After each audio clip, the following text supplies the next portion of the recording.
attendance every month. Oh, okay. I must Are you have shutting missed down it. that, Betsy? It's the heat, probably. My husband is, did the same thing. Kathy, did your son tell you what he No, he did not. befuddled because my phone died and he could, at the end he goes, All right, I'd like to call the August 6th town meeting to order, 6:45. Do I have any nominations from the floor for a moderator? I nominate Kathy DeCarly. Do I have a second? All in favor signify by saying aye. Aye. Anybody opposed? Do I have to stand on the podium here? Yeah.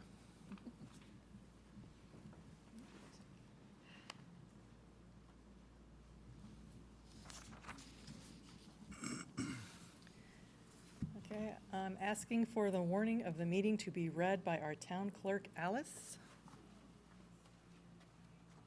Okay. Notice and warning, special town meeting, Town of Southbury, August 6, 2026 at 6:45 PM.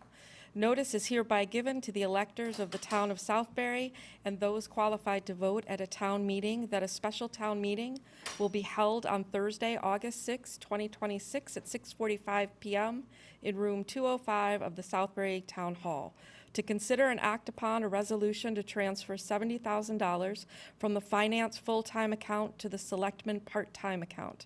Tim O'Neill for Selectman, Wendy Bernard Selectwoman, Kathy DeCarly Selectwoman, Kelly Keenan Selectwoman, Holly Sullivan Selectman, Jason Vadstone Selectman, dated at Southbury, Connecticut, this 29th day of July, 2026.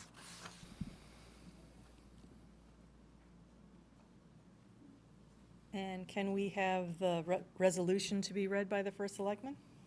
Resolve upon the recommendation of the Board of Finance and Selectmen, this town meeting hereby approves the transfer of $70,000 from finance full-time account to Selectmen part-time account. Okay, this says something about ask for a second resolution. We only have the one tonight, right? Yes. Okay. I'm asking if anyone wants to speak for or against this motion, please identify yourselves and give your address. So, come on up.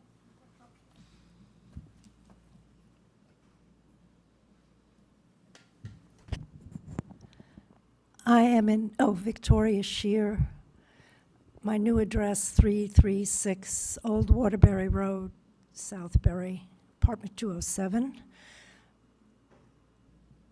I am in favor of the resolution to give the first selectman, the board, more flexibility in funding, and I'm glad to hear that the Board of Finance also approves.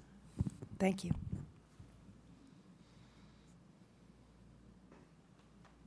Anybody else? All right.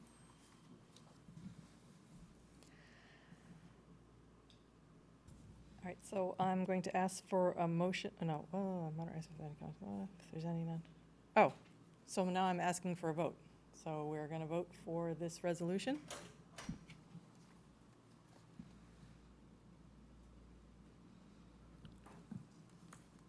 How many yays? Yay. Any abstentions? All right, looks like it carries. And I'm going to ask for a motion to adjourn. A second? Anyone else? Well, I'll make the motion, I'm sorry. Okay, All in favor? all in favor? Aye. Thank you very much. All right, that was quick and easy. Thank you, Kathy. Now we gotta wait till 7. Now you can go and do that.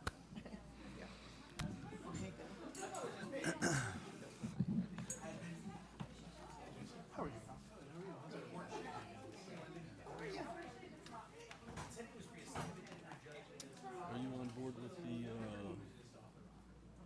parking lot appropriation? Okay. Good, I drove by today. good. It's the saw, was the one in the parking lot. Yeah, we're adding parking too. But it's first shed there because there's just none. It was always small, there was never enough.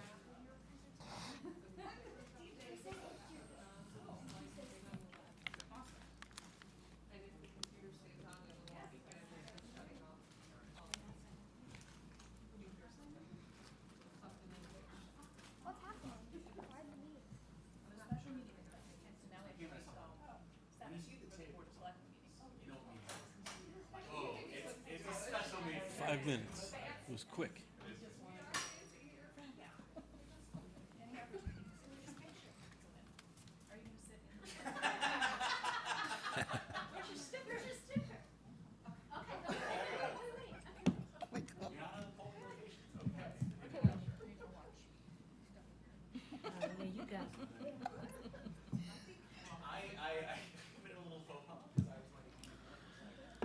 You know, she would let me get away without, like, having a picture. I know, I do too.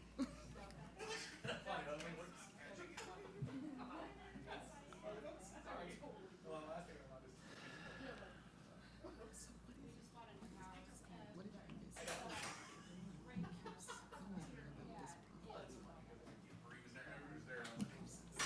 emailing about this property. Which was it? He apparently opposes, and I'm gonna show you his email. Oh, I for have- the Jack Shore property? I haven't responded to him. The, working from Roxbury Road?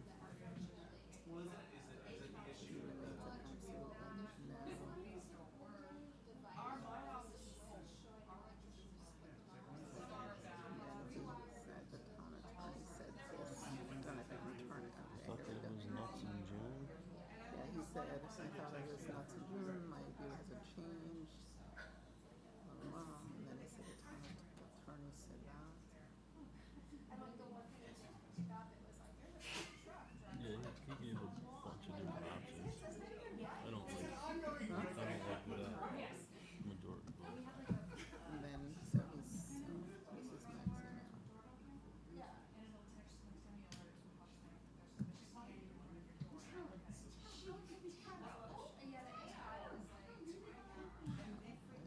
I'm a slow reader.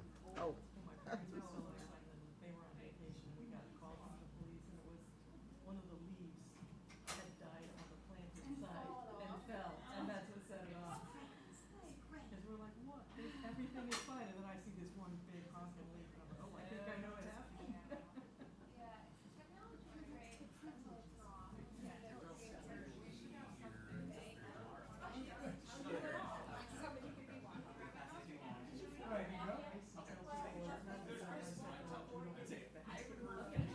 We all have our opinions. What is the deal? What is it? I am not understanding why he's objecting. Well, he just thinks that we spent $600,000 for it and not get anything for it. But we're trying to preserve the rural character. Right, right. And it was unanimous that they feel it should be preserved. Right. And so was the planning commission. They gave a positive. Okay. I find it odd that he would object. Like, what is it wrong? No, I don't think he cares whether the property is preserved or not. He just says, I moved here for the education for my kids. Oh, And yeah. not really, No, I definitely think the rural preservation is really important. Especially where, you know, like everywhere else, people are just chopping everything down and not taking into account open spaces and the importance of that in quality of life. You know what I mean? It's really, really necessary. yeah, and that was a bunch of stuff that was said by the Rural Preservation Commission, that they felt it was a gateway to the community, into Heritage Village, and they felt that it should be preserved. And I do too. Okay. There's plenty of other places to develop. We got all of the Southbury Training School. We have Volpe Rosen, which is 50 or 60 acres that could be developed. And then with respect to this, you think you're gonna mean, it's a big ask. I initially went just for, the north parking lot, which is near the gazebo. And after meeting with the road crew, Jack Kelly basically said, if we're gonna do it, let's do it right and do them all, Exactly. you know? So, I mean, you can kick the can, but it's just gonna get more expensive. I personally don't think it's gonna cost that much to, do all three, but that's the price that Matt came up with. You know, if we do, we do, if we don't, we don't. But it's really a disgrace while I'm in there time after time with, thank you, Alice. You know, just, handicapped people with wheelchairs can't go in because they squish down in the mud. In the springtime, you're almost getting stuck, it's so bad. There's always weeds growing out of it, it's just terrible, it's a bad representation for Southbury. We need to take care of the parks, I don't know, that's just my opinion.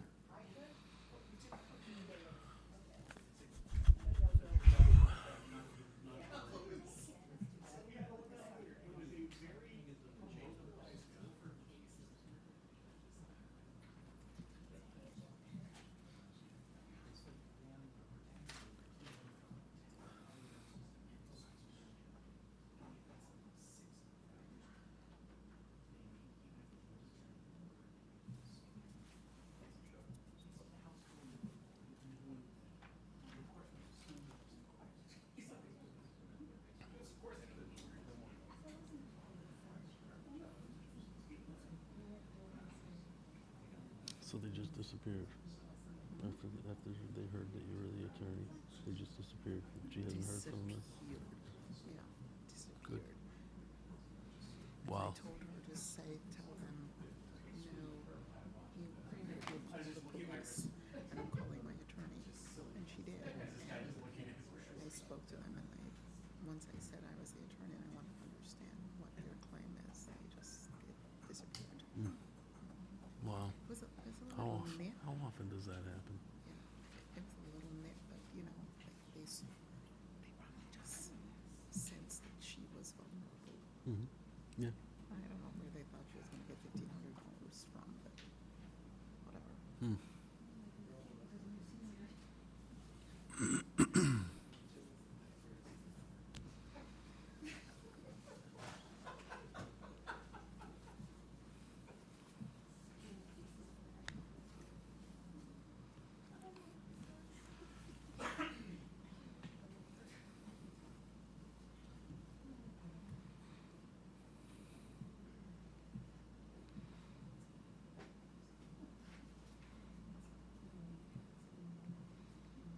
Mimi, you finally got in. Here we go.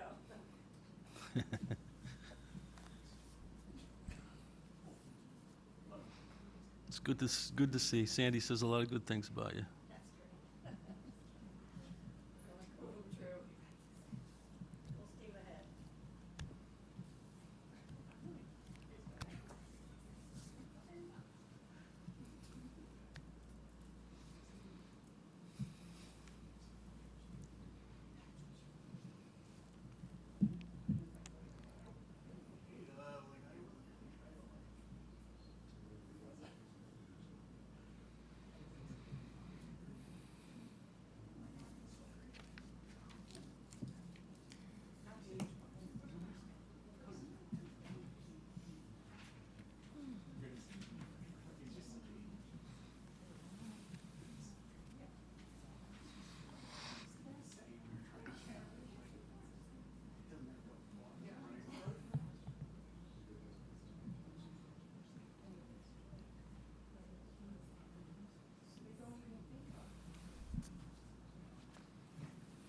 We good, Bets?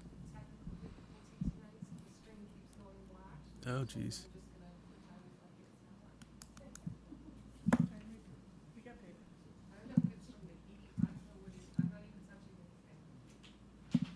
That's not good for the presentation. Humidity. I told Matt not to get It's just blinking.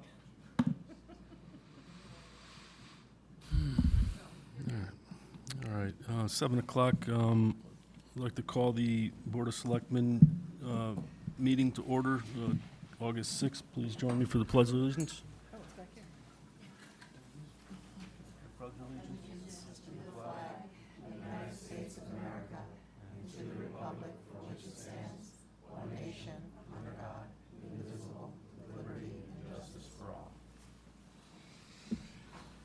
Before we start, need to make a motion to amend the agenda to include, under new business, a 50/50 state and local bridge grant for the New Road culvert repair. Can I get a motion to amend the agenda for that? So moved? Can I get a second? Second. Any discussion? All in favor, signify by saying aye. Aye. Next up is a moment of silence for Harry Robinson, former employee at the senior center. Harry also worked at IBM for a number of years, and he was a referee for the Park and Rec basketball. Really nice guy. Sorry to hear that he's passed, so please join me for a moment of silence.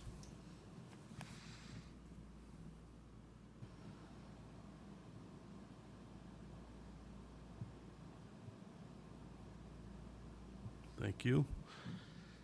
Next up is public comments. Please limit your public comments to 3 minutes. Is there anyone that would like to give a public comment?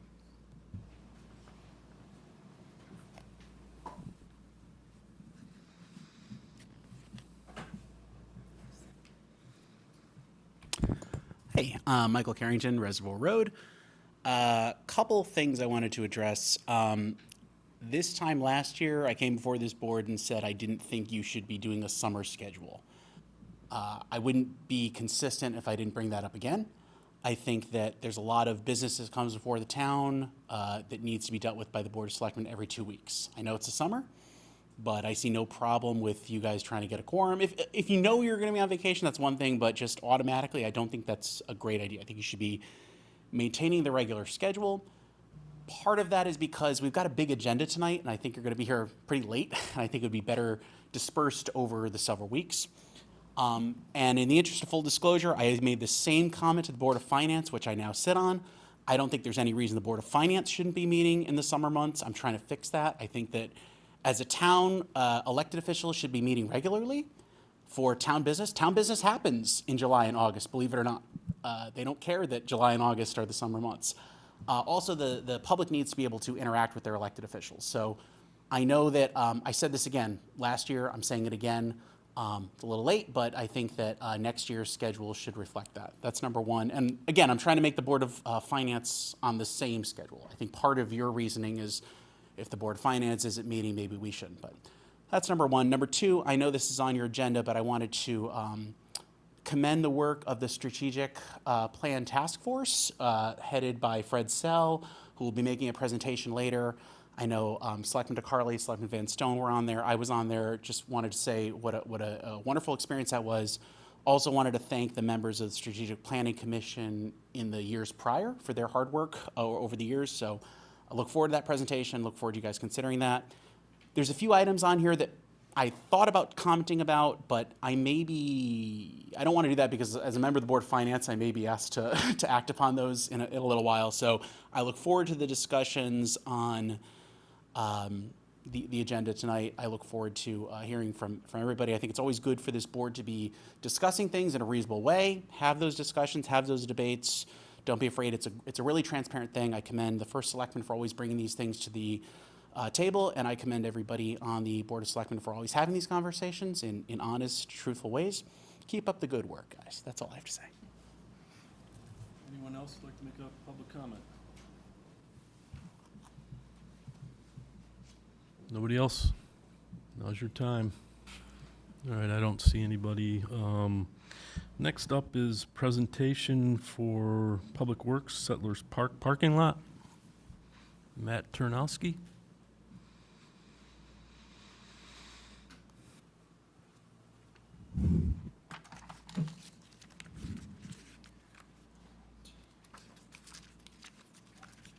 All right, good evening. Thanks for having me here to speak tonight. I'm here to talk about a proposal to improve the parking conditions at Settlers Park. First off, I'll start with some background of the situation. There are a number of issues with the current parking situation at Settlers. The biggest one of those is a drainage problem that we've known about for a while now that affects.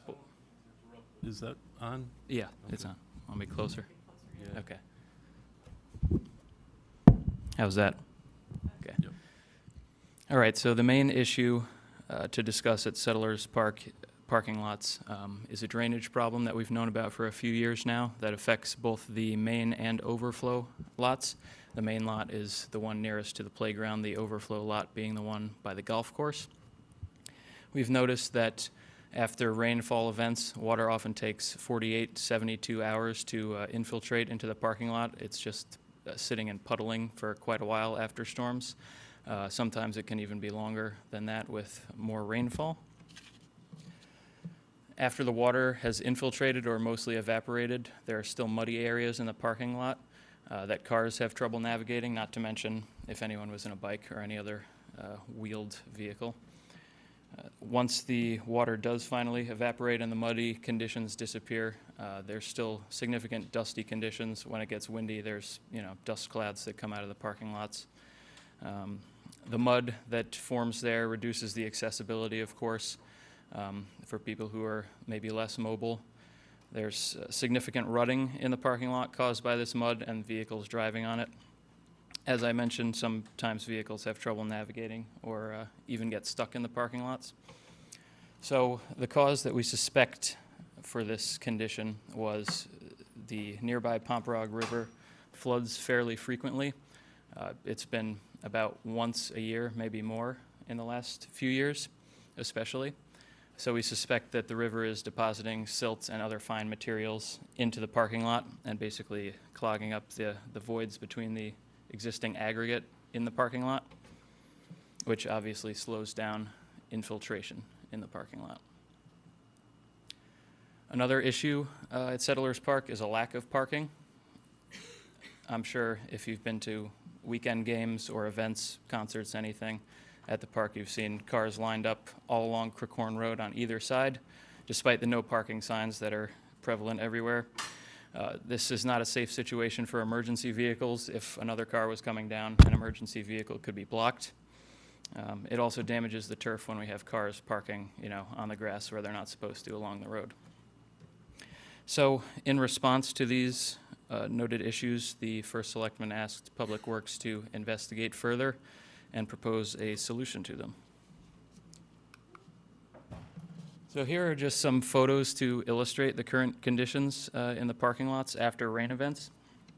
On the left there, you can see all the ruts in the parking lot that form. Sometimes they get greater than a foot deep, which obviously is difficult for vehicles to navigate and people to walk on, or bike on, or use a wheelchair on.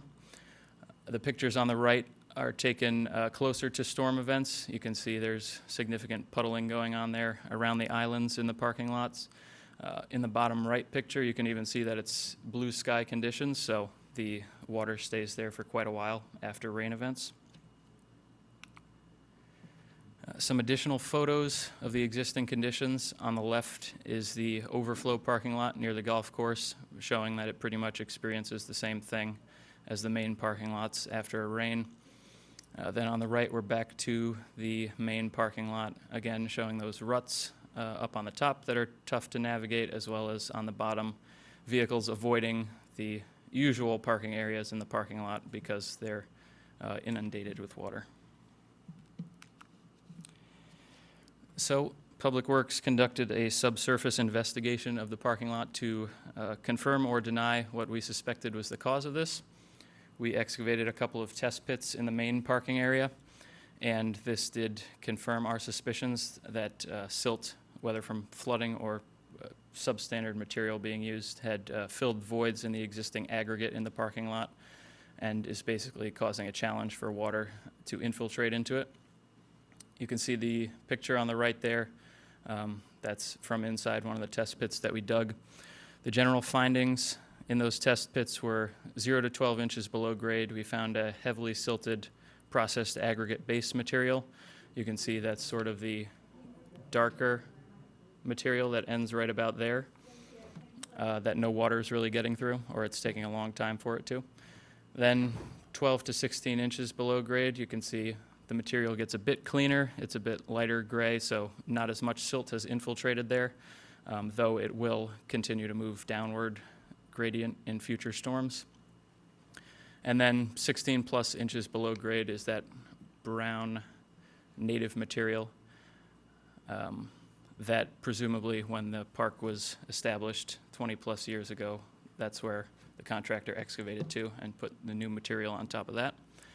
So when we dug these test pits, we came to the conclusion that no matter what, all this silted material up top should be excavated to promote better drainage in the parking lot, no matter if we went with a paved or unpaved alternative. So we considered 3 alternatives to solve or alleviate the parking issues. The first one was paving the parking lot with, or parking lots with installation of new drainage, that being catch basins and pipes. We eliminated this pretty early on. We think that new drainage isn't really viable due to the high water table at Settlers Park. It doesn't show in the test pit picture from the previous slide, but we hit water at about 4.5 feet below the surface. So it's tough to drain anywhere with a water table like that. Additionally, there's a lack of slope to the nearest water courses. The Pomperaug River is only a couple of feet below in elevation the parking lot, and no pipe is going to flow water to the Pomperaug River to remove it from the parking lot. There are a couple of catch basins around the perimeter of the main parking lot that flow into small stormwater galleys, but these are not really sufficient for the size of the parking lot and increasing their size. I mean, the main parking lot's 1.2 acres in size, so increasing their size wouldn't really be feasible to take on that amount of water. Our second alternative we considered was paving the parking lots and using sheet flow drainage, so form a high point, most likely in the middle of the parking lot, to promote water draining to the edges of the lot. We put together a cost estimate for this compared to the alternative that we are proposing to go with, and it was about 50 to 60% more expensive than the proposed alternative. So that's something to consider. And we also considered the potential this option has to flood the sports fields. Right now, the parking lot isn't really acting as stormwater retention, but that's the goal of this project. We'd rather have water come into the parking lot and infiltrate there rather than the parking lot dump water onto the sports fields and potentially make those unplayable for longer after any rain events. So our final option that we considered and we're ultimately hoping to proceed with is to reconstruct the parking lots with new aggregate material that's going to be better draining. So we're proposing reconstructing the 2 existing lots, so the main one and the overflow lot, as well as constructing a new lot. They'd all be constructed in the same way. This third lot, which would be the new one, would be added near the entrance. As you go into Settlers on the left, there's that loop and the little red shed there, so that would be the proposed area for a new parking lot. We're proposing removing the islands in the existing parking lots. They were primarily used for landscaping at one point, but they're in poor condition, and the lights are intermittent and usually don't work. The park closes at dusk, so for those occasional after dusk events like concerts and similar, we feel they would be better served by putting solar lights around the perimeter of the parking lot. So what we would do for this project is first excavate 18 inches of existing material. This is basically how we would construct a road. That would get us down to the subgrade, which is basically the native soil. The subgrade would be graded as needed to provide pitch to certain areas, whether we're promoting it, going to the edges, or wherever in each parking lot. Following that, we'd put a geotextile fabric on the subgrade to promote layer separation, so stop silt from coming up from the native material, stop the new material from going down into the native material.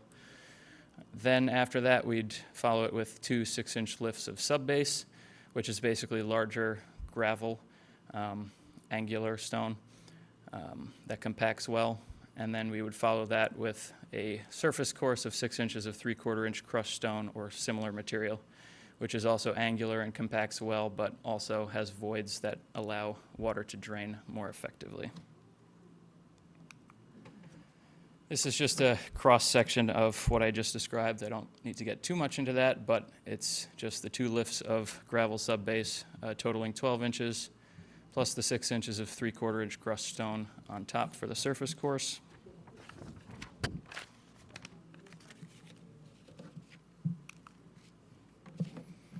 The benefits of this project, I mean, I already mentioned the issues that the current parking situation has, so this would go a long way towards fixing those or at least improving them.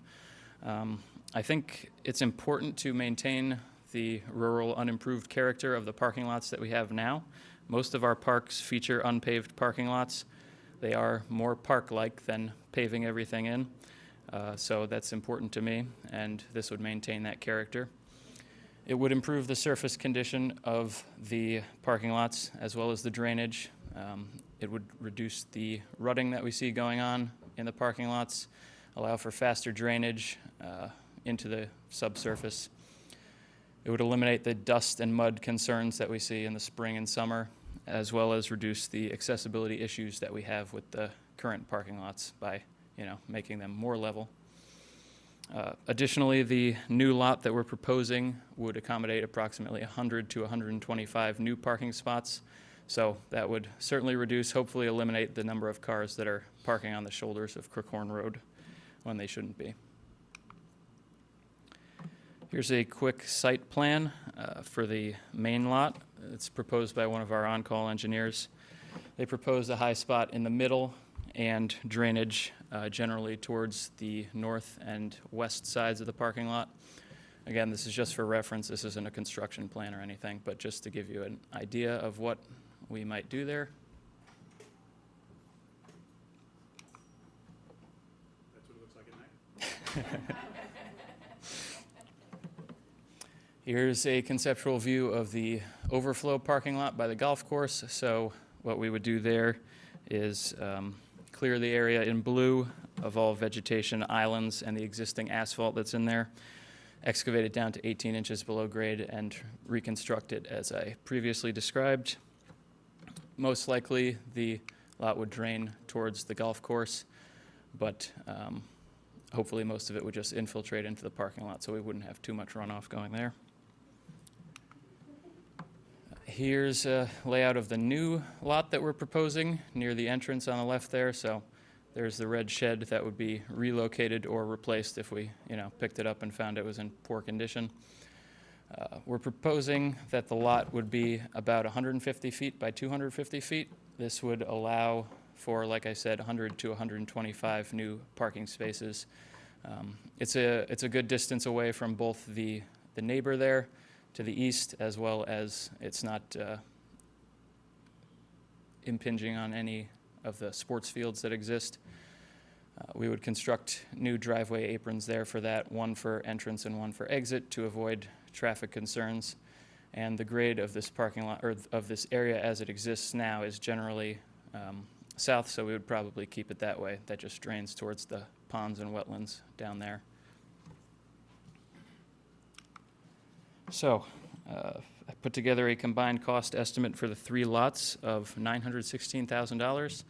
I broke it down into each individual lot there. They're each about $300,000, give or take $25,000. All the items in the construction cost estimates are the same among all 3 parking lots, as I previously described, except for this timber beam rail item that's in the proposed new parking lot. That's just wooden guardrail to match the existing within the park. As for a proposed timeline, I would estimate we need about 3 months from approval to construction, assuming we're in construction season at the end of that 3 months. That includes, permitting, bidding, and award timeline. This is dependent on permits. An 824 approval would be needed from the Planning Commission, as well as an inland wetlands permit, since some of these lots are near wetlands.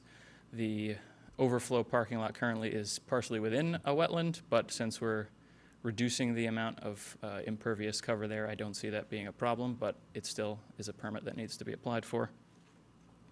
And of course, that's subject to contractor availability. So if this was approved, I would suggest starting first thing next construction season, so April 1st, 2027 or thereabouts. Public Works could remove the islands and the shed first over the winter just to have a clean slate to start with for the contractor. This timeline would avoid major impacts to the park's users. I think doing the main parking lot first would be ideal, because if we start that in April, the park tends not to get too busy until May or so.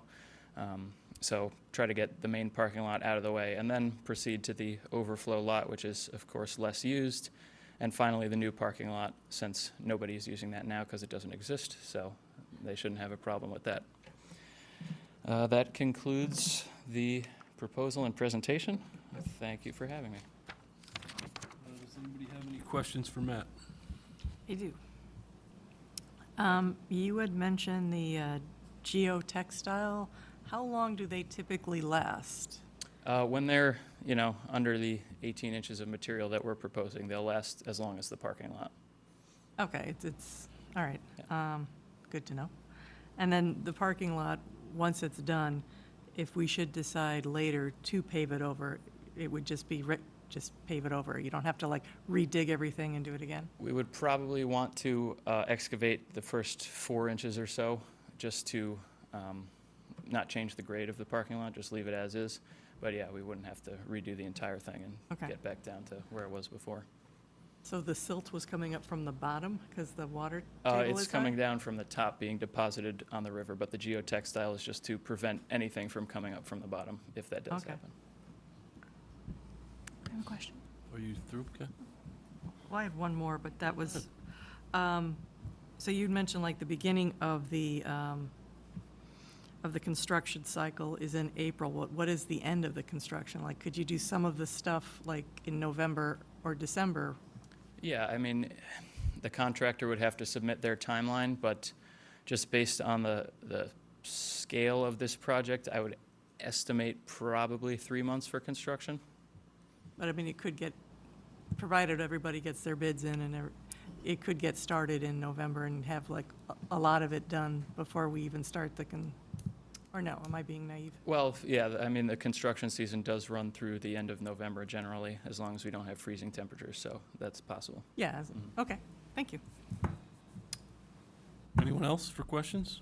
Go ahead, Kathy. Sorry, That's Kelly. okay. So I have two questions. In the itemized breakdown that you provided of the costs, is there a way to split out what the cost for the parking expansion is versus the cost for just resurfacing the silt and the primary parking? And then do you also have a forecast for what the costs to maintain this moving forward on an annual basis would be? Betsy, could you, thanks.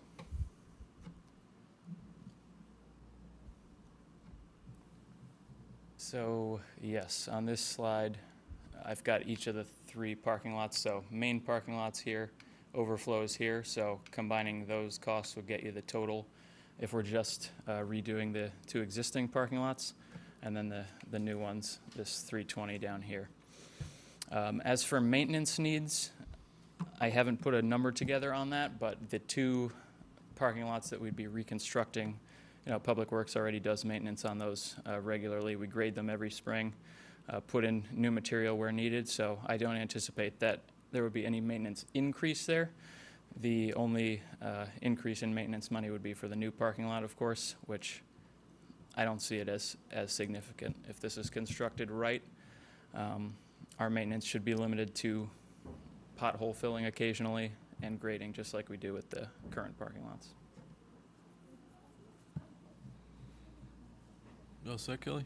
I just want to comment that I am pleased to see planning for an additional lot. I think we've all seen it. I think everybody in the community has seen the parents trying to get their kids where they need to be, and I think that our due diligence to find a new spot is going to be tremendously appreciated. So thank you for working that in and breaking it out. It's good to see. Sure. Anyone else for comments? Jason? Thank you, Mr. First Selectman. Through you, Matt, quickly, for this slide here, is the intent to essentially run the project simultaneously, stagger it a bit, do lot one and the overflow, and then come back for La Crosse? How do you imagine the timing for that, or is that completely based on what the contractor can do? It is partially based on the contractor's capabilities. I would think that we should see some economies of scale by doing them all in the same construction season, if that's what you're referring to. But I don't think they should tackle all 3 parking lots at once. I think it should be one after the other. And from kind of a funding perspective, is this money we've kind of reserved for use and we have it, we're just going to tap into it? Is this a bonding situation? What's the game plan to pay for it? Well, I think our finance director might be able to answer those questions.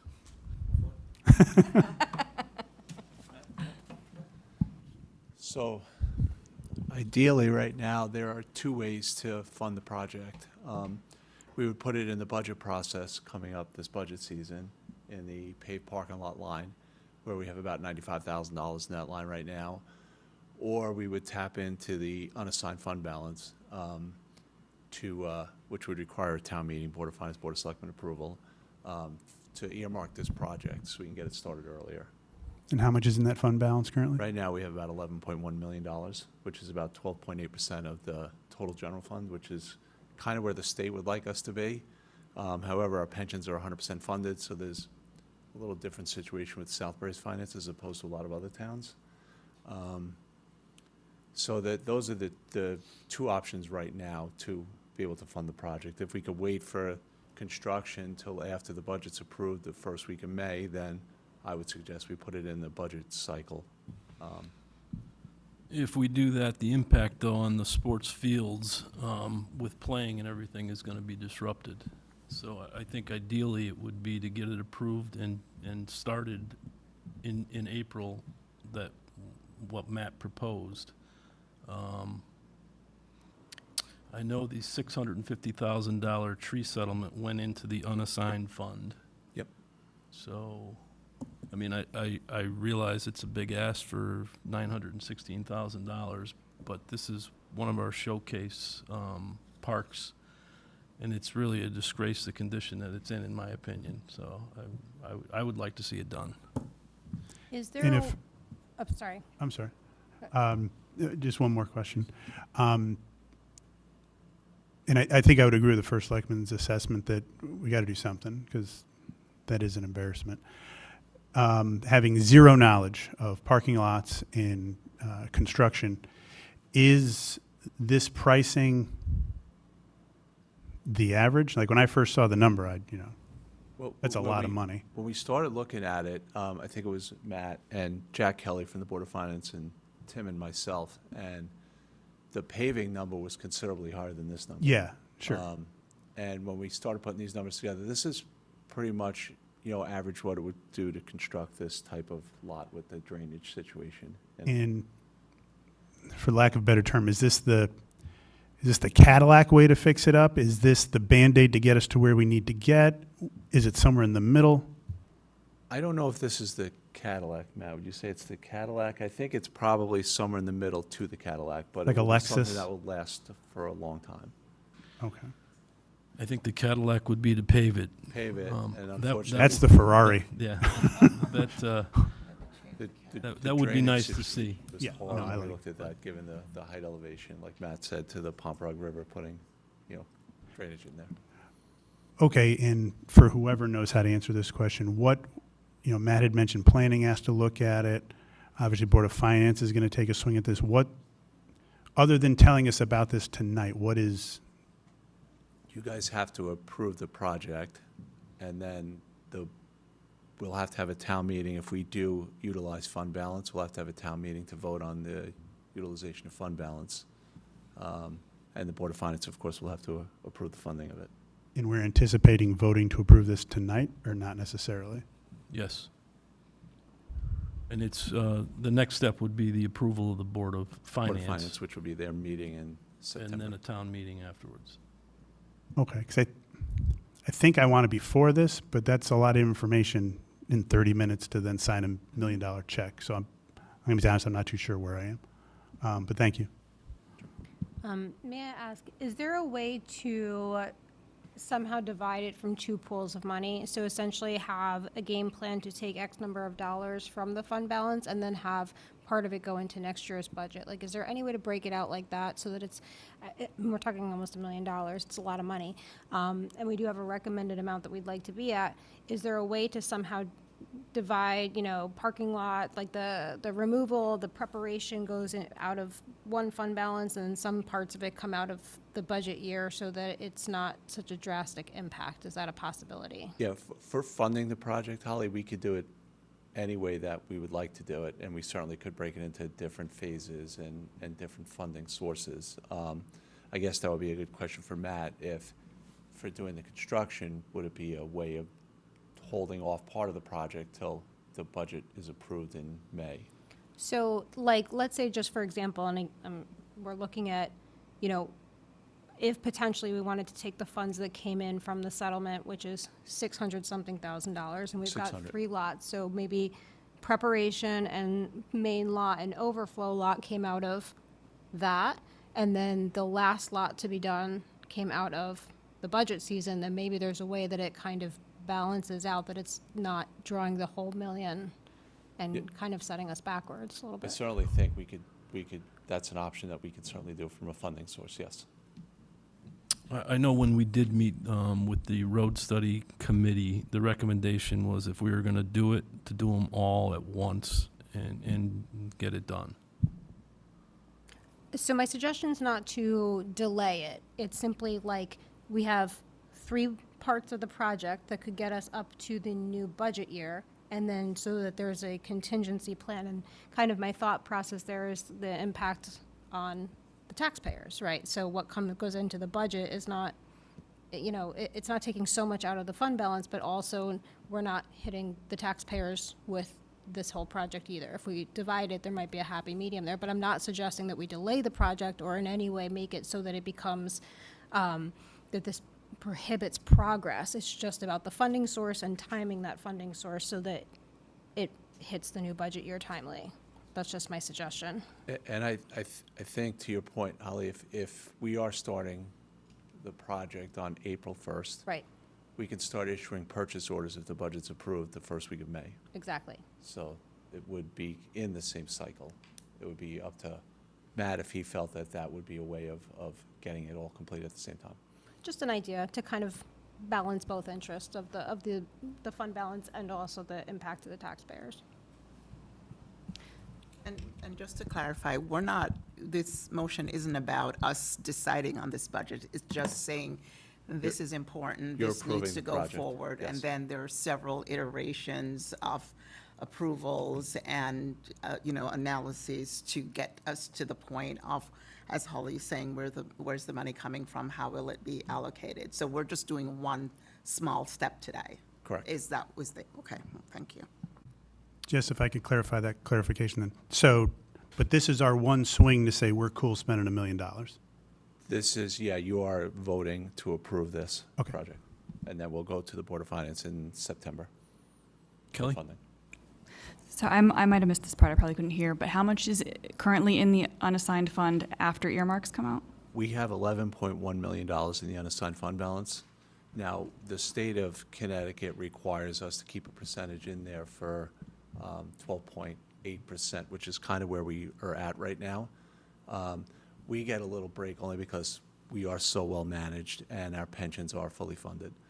So, so the 12.8 is not a standard guideline for us. However, from a finance perspective, we like to maintain that because we just got our AAA rating re-upped, and part of it was the fact that we do have strong fund balances. I was just going to ask, what's the percentage that would impact our Don't want AAA to tap rating? into it too much, but we did have a settlement this year, the tree settlement, so there is some funding in there. There was something that was supposed to come in from the state. It didn't come in yet. We're waiting on it, but that would be in next year's budget because it would hit this fiscal year.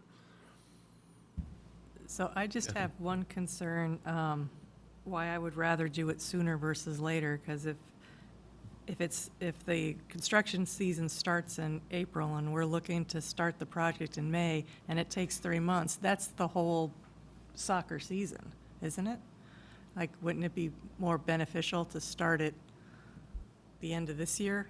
And it would require a town meeting and all that, but it makes sense to me to start it this year versus totally disrupting all of next year's activities. Yeah, I'm not a construction person, but I think we have to start after the ground is no longer frozen. So to start it in November, December may not be feasible, or January.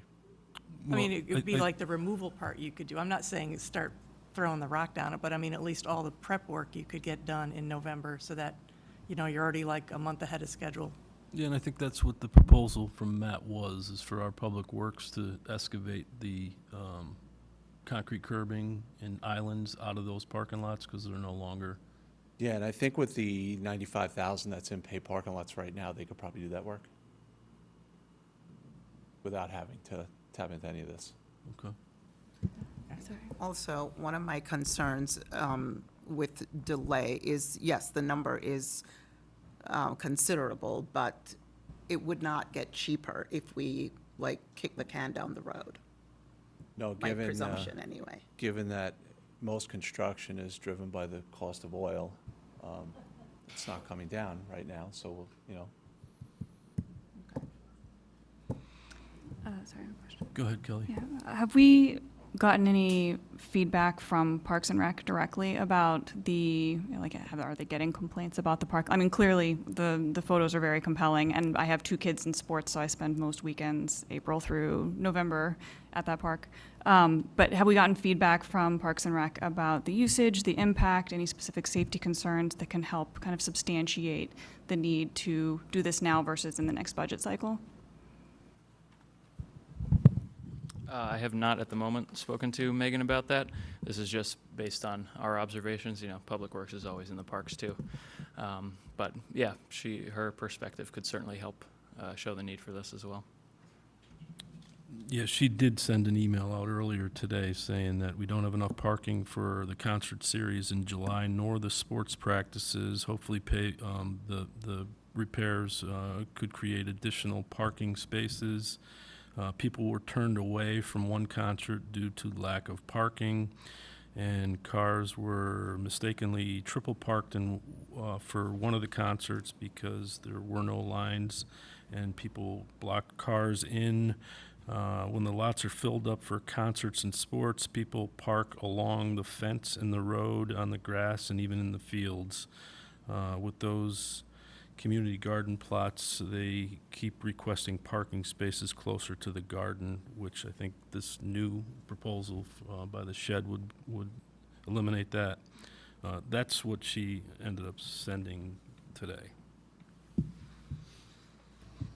So, Kelly, go ahead. sorry, just further to Megan's feedback, just went blank. What would if we were to start with the parking expansion, how much would that take out of the ask and then have the next element incorporated into the budget? So that the additional parking lot that we're proposing is about 320,000 up there. So there would be 600,000 left for the other 2. Just some general feedback.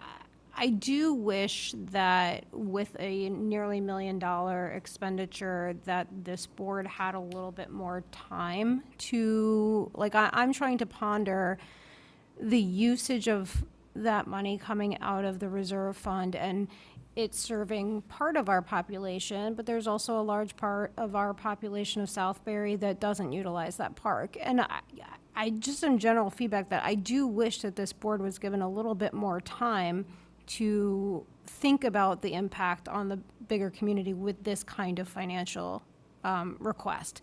I'm not opposed to it. It just, there's a lot of different things to work through, and I think about the different uses of people and the money that we have, and I'm just some general feedback, and I think I've said enough. Mr. Jason? Thank you, Mr. First Selectman. Matt, what would be the practical impact if we held a vote until the next meeting? Well, I believe the next Board of Finance meeting is until September 29th, is that? Is that right? 17th? So I believe you guys have another meeting this month, is that correct? Not this month, but we have one before that Before the date. Board of Finance? Mhm. If they're not scheduling a special meeting for the Board of Finance before then, I mean, they would approve it at the same date that they would if you approved it So tonight. there's no real stopwatch on us. Except for the potential, time for permitting and bidding, but if we're starting in April, I don't see that as too much of an issue. Thank you. Anyone else with any questions? Kelly? Yeah, we have some time. This is a sizable amount of money. And I agree, like, we knew this was on the agenda, but there's been some new information presented, and I would wonder if we would consider a motion to postpone the vote until the next meeting. I'm not opposed to that. I know it's a big ask for everybody. We got this started. We could definitely postpone it to our next meeting. And if you guys have any questions, please send them into my office, and we'll try to get the answers for you prior to that meeting. And just to clarify, the process would be, goes to us, we kick it over to Board of Finance, then it would go to a public meeting before planning and zoning and permits and meeting. everything? Yep, town meeting. Got it. Okay, well, thank you very much. We will Thank postpone you. it until our next meeting. Next up is a presentation, well, I should say that the compactor at the transfer station is fixed, so that is now off of this agenda. Yeah, it was down for about a month, and we had some contractors out there trying to decipher what was wrong with it. It turned out to be electrical. They ended up replacing some very expensive parts and finally got it fixed. So kudos to the Public Works and the transfer station employees for all the additional work that they had to do with the garbage being dumped in the open containers. I know it was a daunting task for everybody over there, but finally it's done. So next up is the Strategic Plan Task Force presentation. Fred Snell.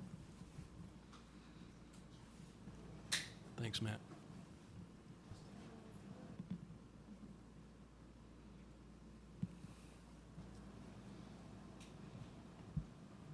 Good evening. My name is Fred Sell. I'm the chair of the... Just Can you make hear sure it? you're closer, yeah. It's on, green's on. I'm the chair of the Strategic Planning Task Force. We have 6 members. 2 of those members are very familiar to you. And then we have Michael Carrington representing the Board of Finance.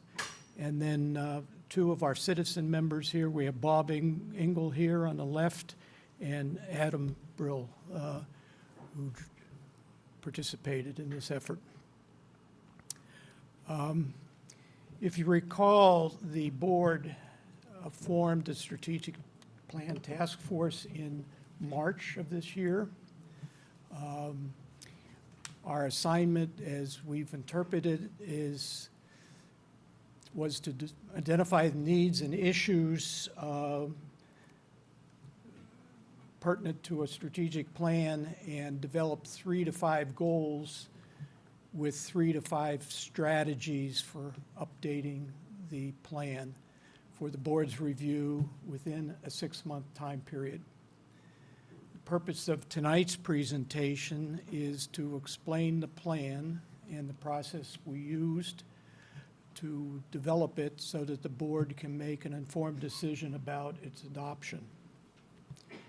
Turning to the next slide, let me see if I can work this here.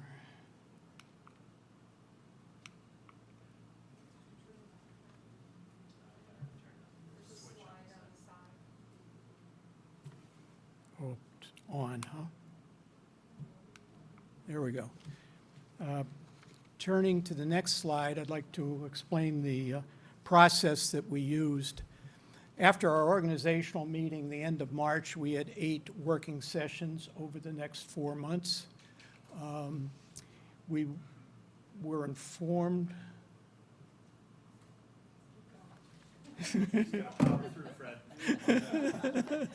We were informed in our effort by quite a few background sources. I've listed a few of them there. Early on, we've made 2 focused decisions. One was the fact that given that the 2017-18 task force spent 18 months with 20 people to develop the first strategic plan, we didn't think we could do anything like that within our mandate. So we've elected to take what we could from that plan and build on it for the update that we're presenting to you tonight. The other important decision was to focus on areas not covered by the plan of conservation and development. Fred, I'm sorry, I don't mean to interrupt you, but try to talk into, for the people that are watching on the live stream and for the, yeah. Let's see if this works better. Okay, sorry. So given that the 5-year update to the plan of conservation development is also a significant community activity, we thought that areas that it covered well, we didn't have to replicate in what we proposed. The key steps in our process, I've enumerated there. First off, we solicited input on priority topics from town stakeholders. That's department heads, commissions, boards, committees, and anybody else that wanted to contribute. Kim McNeil was very helpful in helping us solicit this input, as well as the liaisons on your board who reached out to your commissions and committees to promote the idea of providing us with priority topics. We combined that input with the 30 strategies that were built into the 2018 plan. So we ended up with a long Excel spreadsheet with over 100 items in it. They were topics. We arranged those topics by likely goal category. And then each of our members went through that list and rated and ranked what they thought would be the top priorities in that list. And that was one of the primary ways that we sifted through this.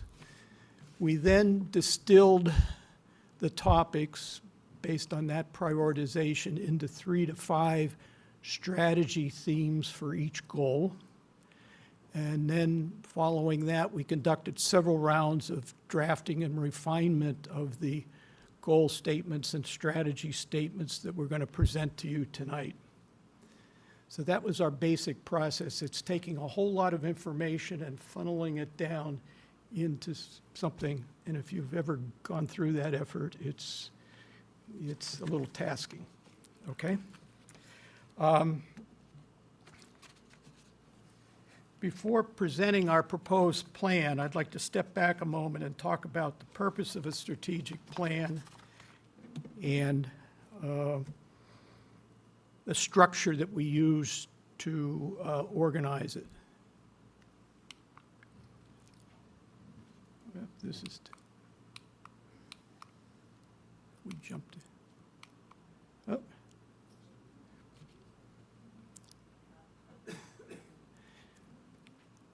The purpose of a strategic plan is to set a clear long-range direction for the community, define priorities, guide decisions, and align resources to achieve those priorities.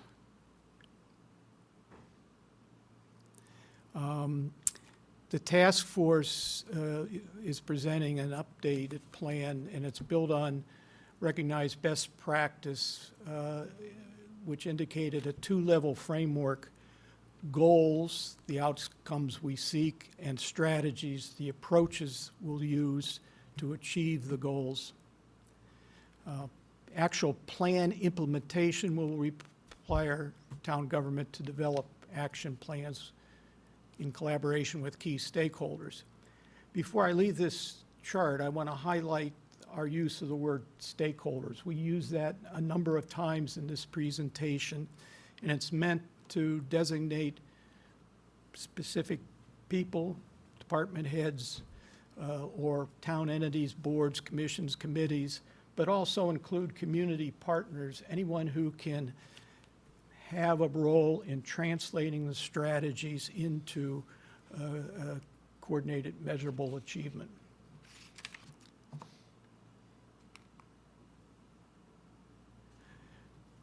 Before proceeding, I think it's important to develop a clear understanding of three terms that are used throughout this.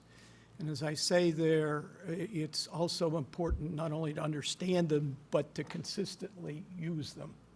And I know the members of the task force know I've kept drilling this in fact, but a lot of confusion is caused by people confusing terminology related to planning. So I'm proposing, or we're proposing, that we stick to these three key words: goal, which we're defining as a broad, durable, aspirational outcome. The goal defines the destination. It's not a program or a project or an activity. Within goals, we have strategies, which is a stable governing approach that will be used to pursue the goal, something that will shape policies, resource allocation, and other priorities. Each strategy requires a designated stakeholder. We'll get into that later. But then what we also address several times in this plan, but is outside the scope of our mandate, is the importance of developing action plans for implementing the proposed strategy. But that was not our mission, and really shouldn't have been our mission because of the need for stakeholder involvement in that. Okay, moving on. Let's look at the overview of the plan. The four goals that we selected are the ones shown there on the slide.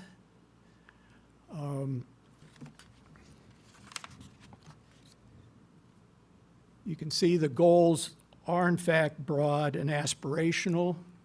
They should last from year to year and certainly through the 5-year time horizon of this plan.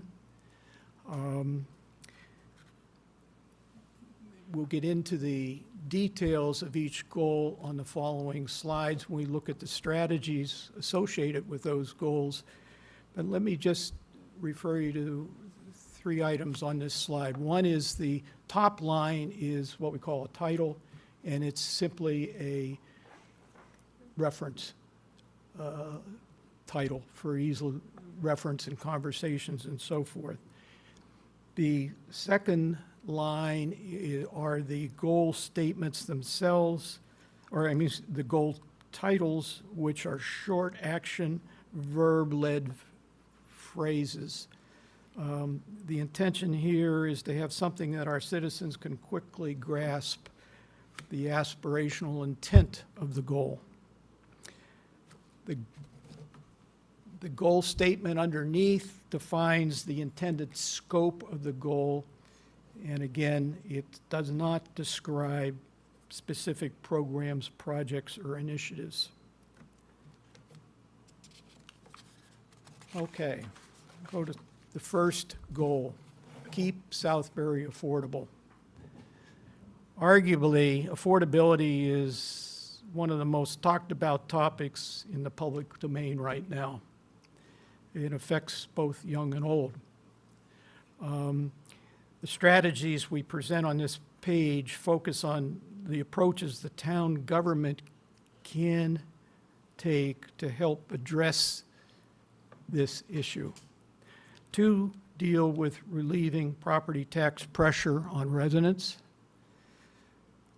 The 3rd deals with leveraging our town's strong financial position. And the 4th addresses the affordable housing issue that we face.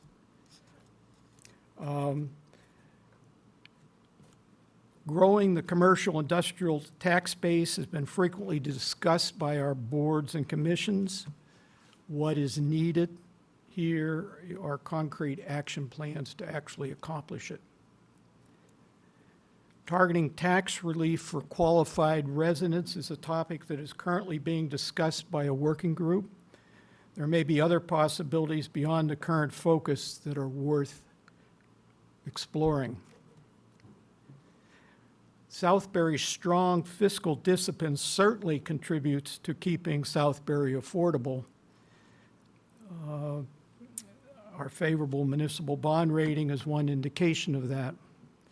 Beyond maintaining that discipline, this strategy calls for exploring possibilities for leveraging this strength through securing funding grants and resource sharing opportunities and partnerships with state, regional, and community partners to advance town priorities.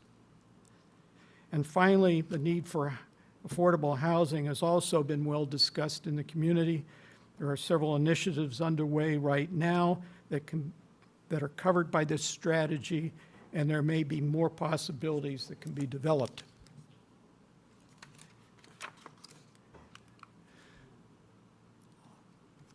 On the quality of life strategies, Southbury's quality of life is one of the most frequently mentioned attributes of our community. The strategies listed under this goal are focused on 3 essential factors necessary for maintaining and enhancing this quality: services, community infrastructure, and community engagement. Our town already offers a full complement of services to residents of all ages. This strategy emphasizes the need to continue this practice and proactively find ways to modify or augment these services to respond to the ever-changing needs of our residents, including the possibility of working collaboratively with community partners to do so. The second strategy highlights the need to continue to invest in maintaining and developing our community recreational and social infrastructure. Clearly, we had an excellent example of that just prior in this meeting, and this is exactly the example that I think we should consider, and I'm sure there are other possibilities to do this, but infrastructure supports our quality of life. There's no question about that. This third strategy recognizes the vital role community organizations play in shaping our quality of life. Town government should continue to support and work collaboratively with them. What would this community be like if we didn't have active community organizations in town? The third goal is to build a vibrant local economy. Our local businesses play a vital role in shaping our community. They provide the services needed by our residents and support our tax base. The first strategy addresses the town's overall posture towards businesses, one of working with them in supportive ways to encourage win-win outcomes for the community. The second strategy, and this one bumps up to the plan of conservation and development. However, we want to stress here the importance of business district appeal in defining our community and the need to work cooperatively with community partners to strengthen that appeal. This third strategy, supporting a vibrant local economy, is again working with community partners to develop and promote Southbury's unique identity. An excellent example of this was the 350-year anniversary celebration several years ago that was conducted over quite a few months and brought a lot of attention to the town of Southbury.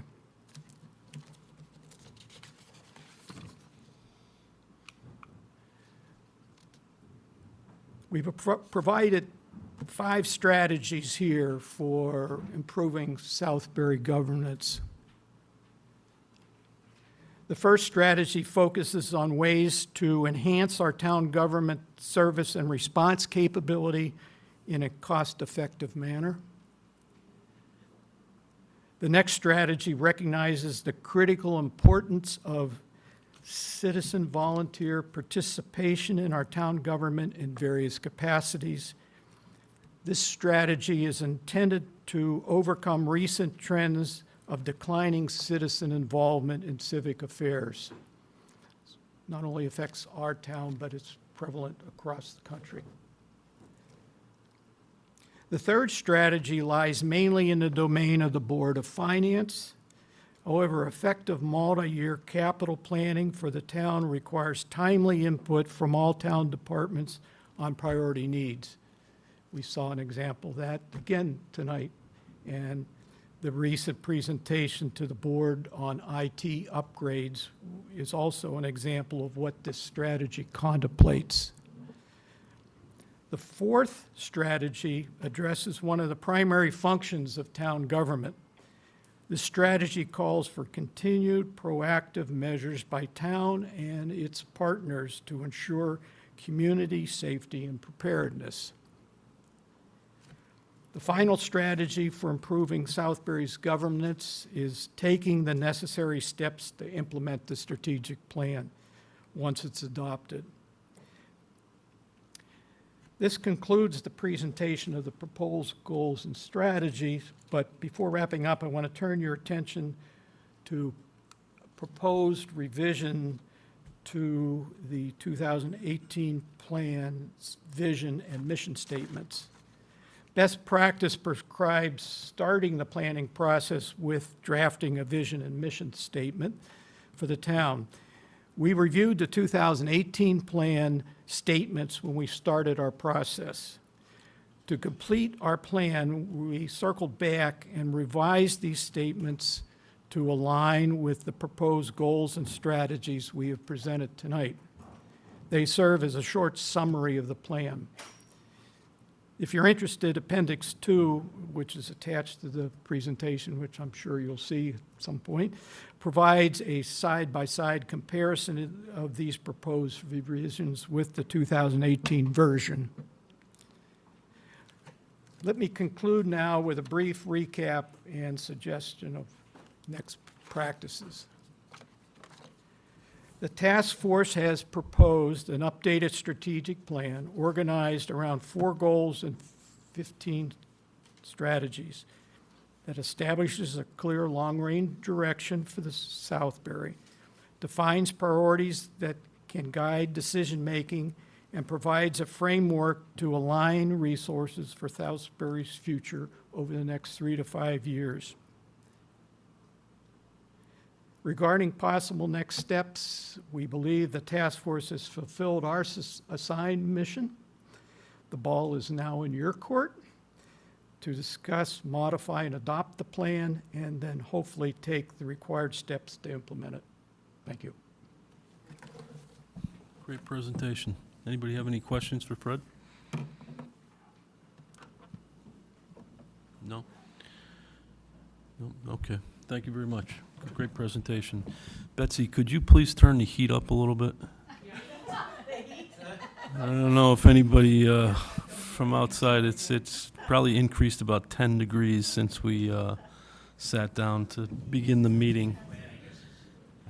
The AC doesn't seem to be working. Next up is announcements and correspondence. There's a copy of those in the packet for everyone. We have, next up is the consent agenda. Can I get a motion to approve the consent agenda? Second. Thank you for the second. Any discussion on the consent agenda? Anybody, all those in favor, please signify by saying aye. Aye. Anybody opposed, abstaining? The minutes for July 16th, can I get a motion to approve those minutes? Second, thank you. All those in favor signify by saying aye. Aye. Anybody opposed, abstaining? Next up is the waiver for the chip sealing. Can I get a motion to approve the waiver for chip sealing? That's the Seymour Sealing Service Company. So moved. Second, Second. all those in favor signify by saying aye. Can we have a discussion on this a Oh, little I'm bit? sorry, yes, let's have a discussion. My only discussion is if we waive, do we have a policy for waiving chip sealing, or is it just it's like, I mean, So I I get did- you don't want to keep asking the same people to go through the same motion. It does seem like a waste of time, but it You're could not- be a slippery slope, that's all. Yep, you're correct, and I believe it's important to go out to competitive bid, so I did ask the question to our Public Works on why they wanted this waived. They included a bid waiver with the city of Shelton issued an RFP for chip sealing earlier this year, and Seymour Sealing has been doing the work for Southbury since 2012.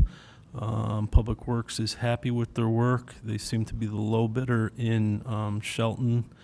And so the results of the Shelton RFP and the contract terms were attached to the memo that's in the board packet. The owner of Seymour Sealing and superintendent of the Shelton Public Works Department for permitting use to use the contract that they were low bidder on in Shelton. I think this is prior practice, if I'm not mistaken. Is this something that we want to expand to other things that we do all the time? Uh, I'm not, I- I'm not upset by it. I was just wondering if this is a good idea. Should we expand it to other, you know, some kind of rules, like after 5 years, if they're always the lowest bidder? Matt, you want to answer that question? Trying to help you out here.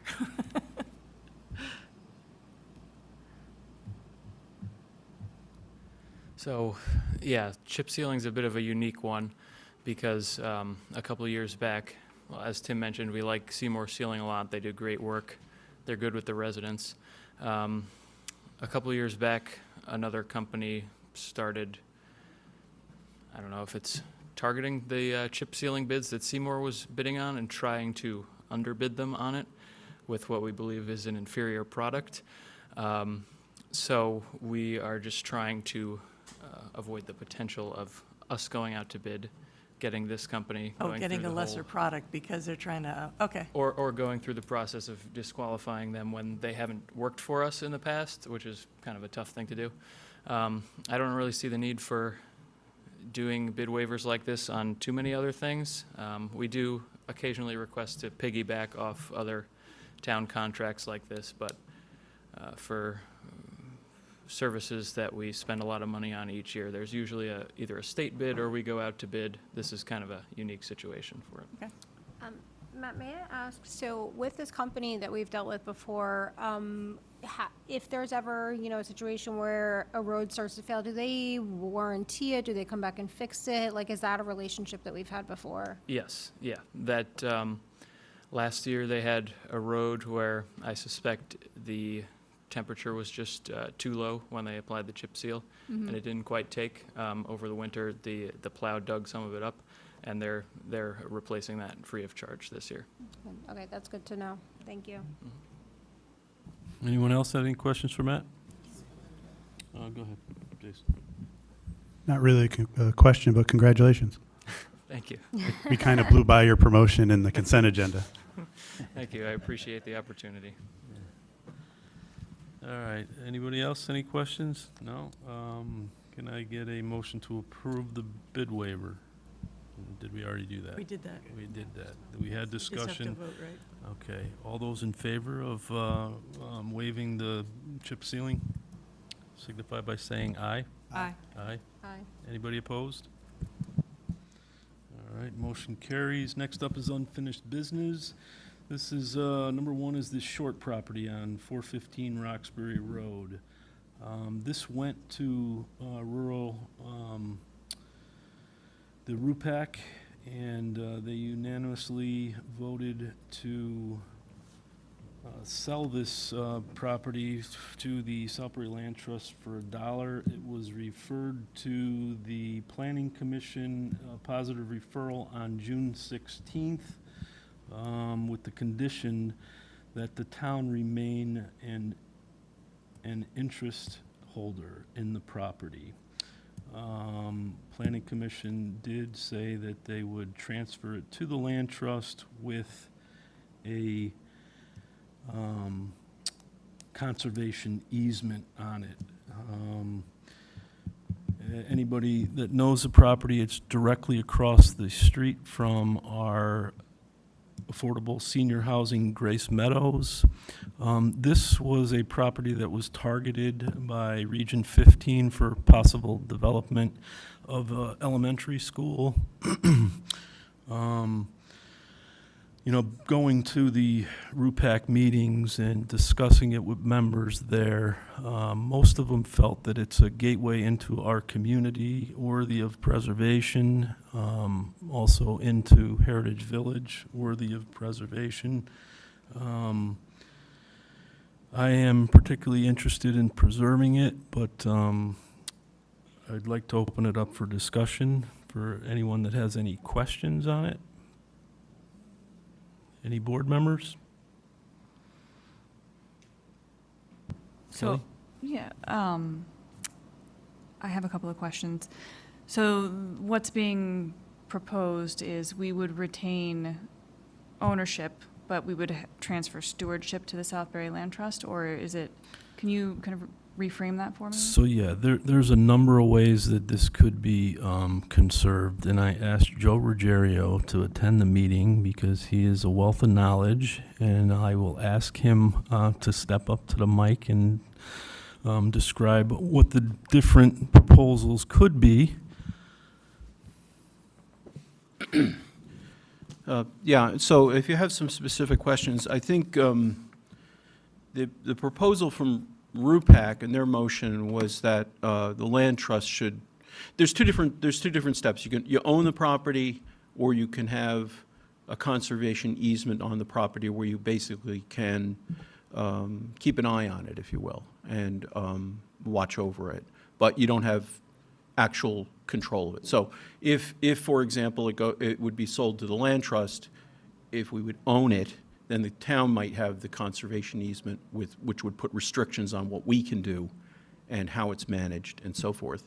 But we would be the principle of doing things like making sure it was maintained, making sure it was hayed, making sure whatever, that it was protected and watch over it.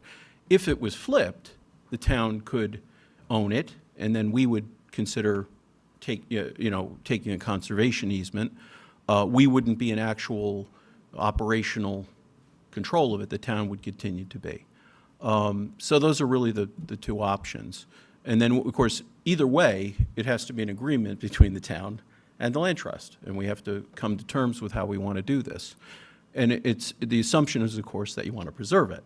So that's your first big decision. If you say for the last, 25 years, 30 years, it's been owned by the town, but nothing has been done to conserve it.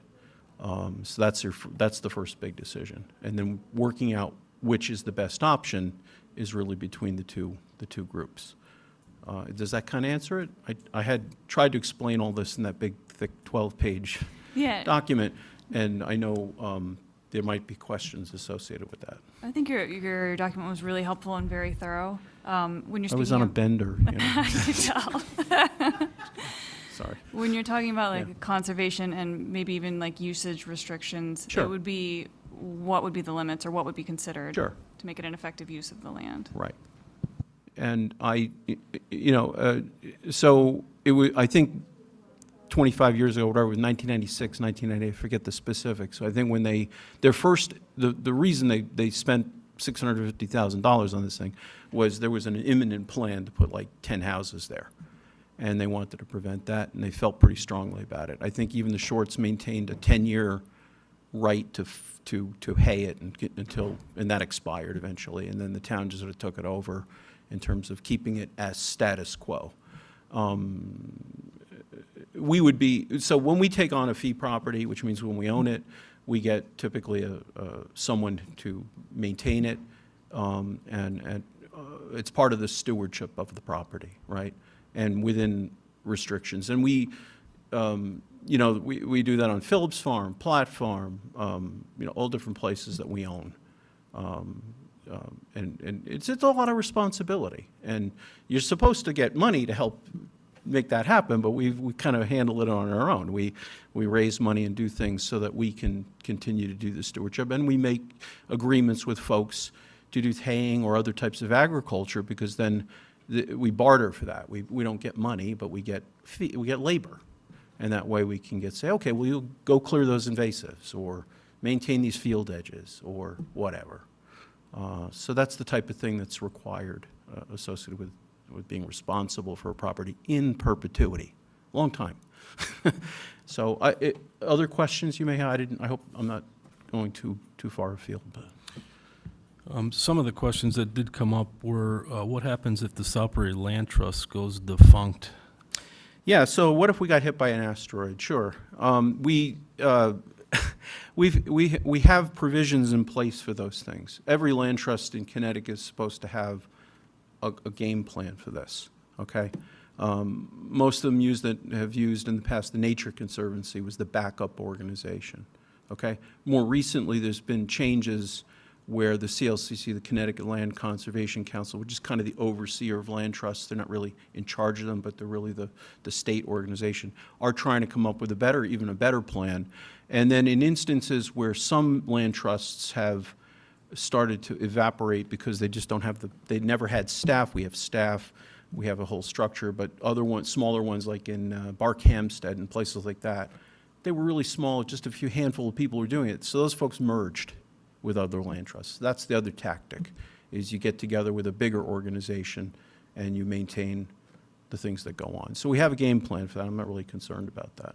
Beyond the 10-member board that's very strong and continues to be. And we we'll get almost 50 years. So we're doing pretty good, I think. I don't know if that answers it, but. Yes, yep. Does anybody else have any questions for Joe? Just one quick question. In terms of the conservation goal, does it matter whether it's just held in directly by the town or deeded to the land trust? Well, I think the reason RUPAC came up with the notion of deeding it to the land trust and then letting the town have the conservation easement was because of the responsibility of managing it.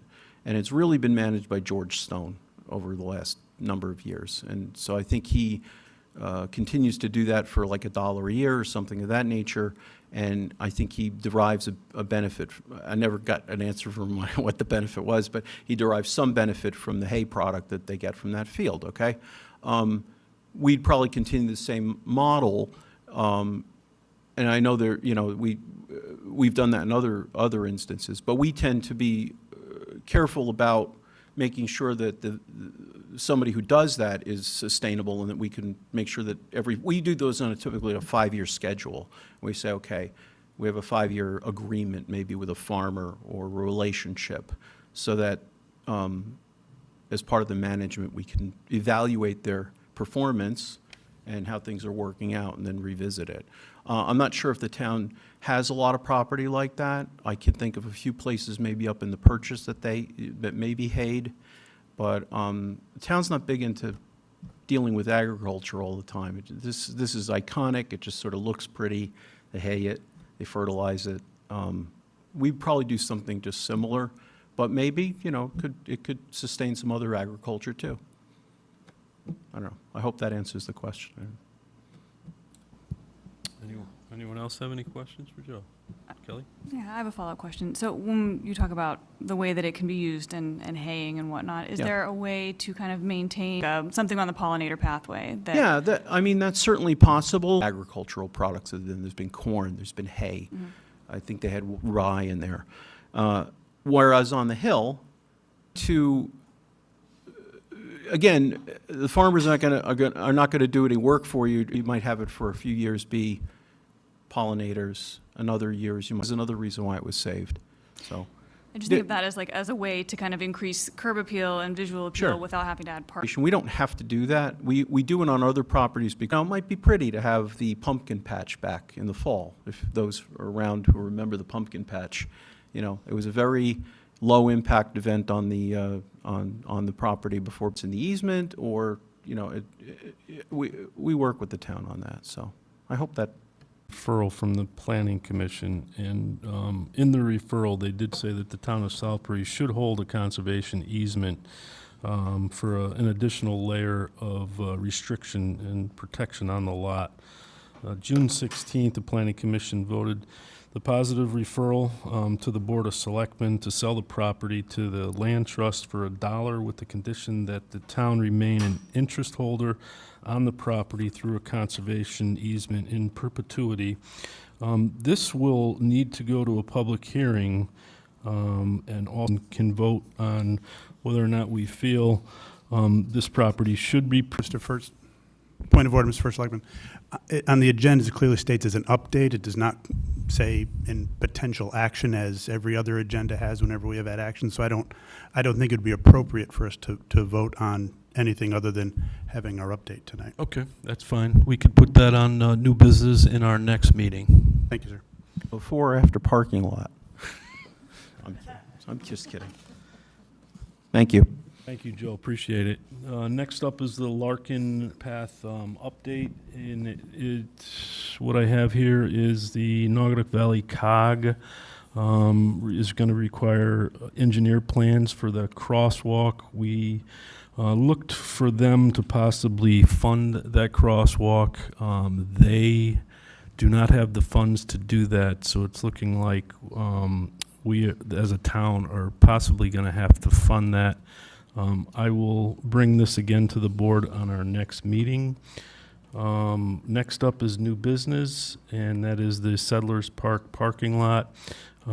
We have tabled that vote until our next meeting. On the agenda, we did have the transfer station compact repairs, but that has been repaired. I will update everybody too on the first selectman report. The Southbury Technical Assistance Feasibility Study Grant Funding. This is for Sarah Crawford Hall affordable housing. We need to vote on whether or not to accept the feasibility study of $65,100 grant from the state of Connecticut for a feasibility study for Sarah Crawford Hall, which includes the Phase 1 hazardous material mitigation in there. Can I get a motion to approve the feasibility grant funding from the state of Connecticut for $65,100? So moved. Can I get a second? Second. Is there any discussion? Go ahead, Holly. I understand we're looking for a grant for feasibility as far as like what we're doing there. I feel like this board has not received a whole lot of information about what the plans are for this location. I know a few selectmen went over there and looked at it. The rest of us haven't seen it. I don't really have a good concept of what the intention is, what the restrictions are. I feel like we're being asked to vote to move forward, and I understand it's just a study, but I don't really know a whole lot about what the intentions are for that building, Yep. and I don't know that all of us. These are have- first steps. This is a feasibility study to determine whether or not it's feasible to put in affordable housing here. So we won't know that until we get the report. So this is like the first step in this. It's not costing the town of Southbury any money.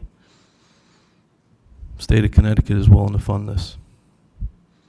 I would have liked to have had more information leading up to this, and I know I saw only what the knowledge that I have of this has been very brief updates or what I've actually read in the media, but like I was not included in going there. I don't really know exactly the steps that happened to get us to this point, so I don't know how I feel about that. Okay, anyone else? Oh, sorry. Kathy, go ahead. I did go there, and what made sense to me was this building was used as apartments when it was built. So from a feasibility, without knowing asbestos or any other kind of environmental issue, to convert a building for the same use that it was makes a lot of sense. And if someone else is willing to pay the bill to actually do the research further, then that would be enough information to go forward. What, may I just ask, like, how were certain selectmen invited to attend and maybe not others? It was an invitation in our box saying, hey, by the way, there is a meeting. I mean, it was sent to our email addresses. Oh, maybe I missed it. I'll have to go So back I'm- and I'm look. So sorry my- if you missed it, but I mean, it was sent to all of our email addresses saying, hey, if you're available on Wednesday morning, come on by. So Okay, it's entirely possible that I missed it. I'll have to go back and look at that. I don't, I don't recall an invite, but that could be on me. Kelly? If the grant is accepted, do we have a timeline for execution and then like getting the feedback on what they find? Yeah, there'll be a contract that the town will need to sign, but this is the first step on seeing whether or not this particular site could be developed for affordable housing. They're going to get into any hazardous materials that are there that need to be mitigated, which is asbestos, lead paint. They look over the grounds, the inside. So this is next step, and like I said, it's not costing the town anything to accept this grant. So the contract is for the acceptance of the grant, Yes. not a further contract after, got it. Jason? Betsy, if you could roll back to the letter from the state. So thank you. The final paragraph says any commitment of funding would be subject to the terms and conditions of the executed contract. Contract documents will follow in the coming weeks. Do we have the contract? We will not have that contract until the feasibility study is complete.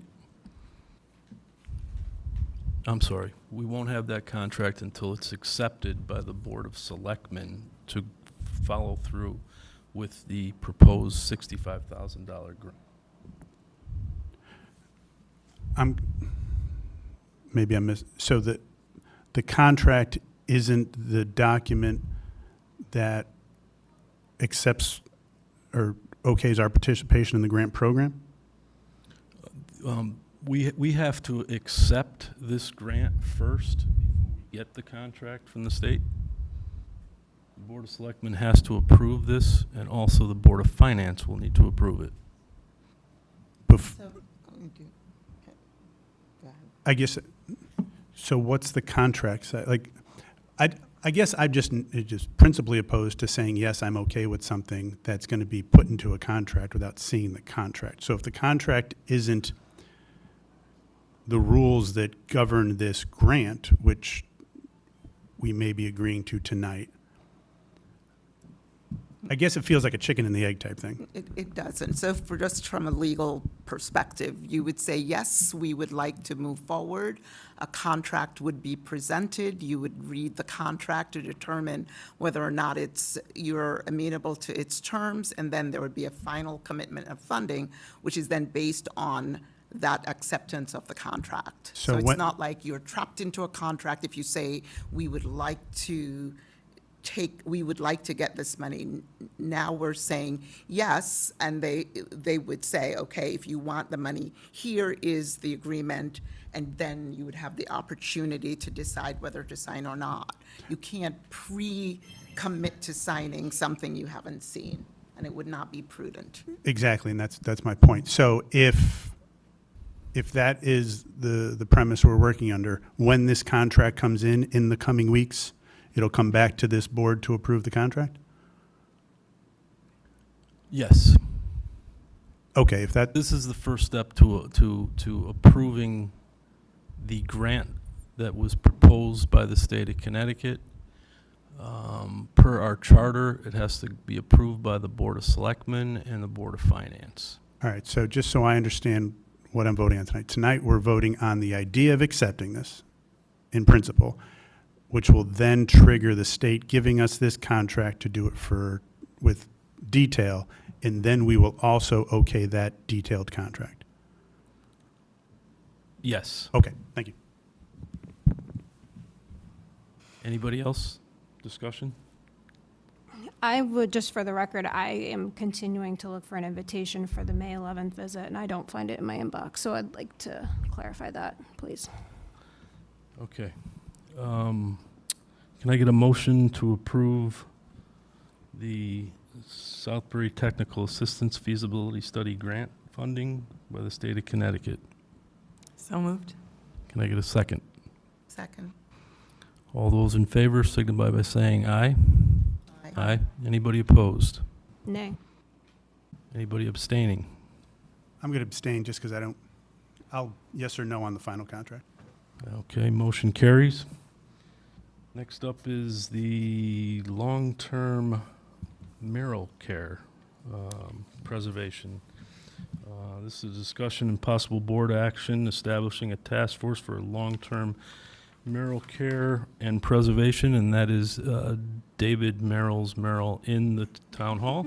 Say that twice. Kelly, did you want to comment on this? So I think the most reasonable way to go about this, I can outline kind of the broad strokes of what it would look like, and then circulate kind of a more detailed outline for further consideration and discussion at the next meeting. But the way that I think we should approach it is there are immediate things that town hall can adopt just as a policy or a practice that are just common sense things that would eliminate a huge swath of risk that the mural would be subjected to. For example, don't hang anything on top of it. No harsh cleaning or abrasives if there's something that gets on it. Like, you have to be very thoughtful about the types of products that you use to clean it. If somebody's doing painting or construction in the area where the mural is, to make sure that you're putting protective drop cloths over it. Just really common sense things that I think should be standard practice anyways. And again, I don't think that needs a lot of formal review to adopt those just as a town hall practice. Beginning routine visual inspections. If you work in town hall and you notice, if you see something, say something kind of thing. The next phase would be things that would need further consideration in the coming months. One, we need to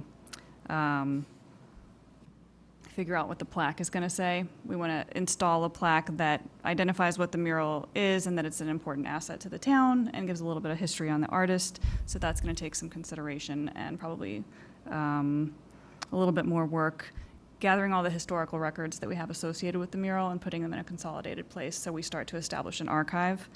I think it's important to, in the coming months, engage a qualified individual to take some baseline grid photography of the mural so that we have a time-stamped, image of exactly what it looks like in 2026, and that can be accompanied by an annotated condition report.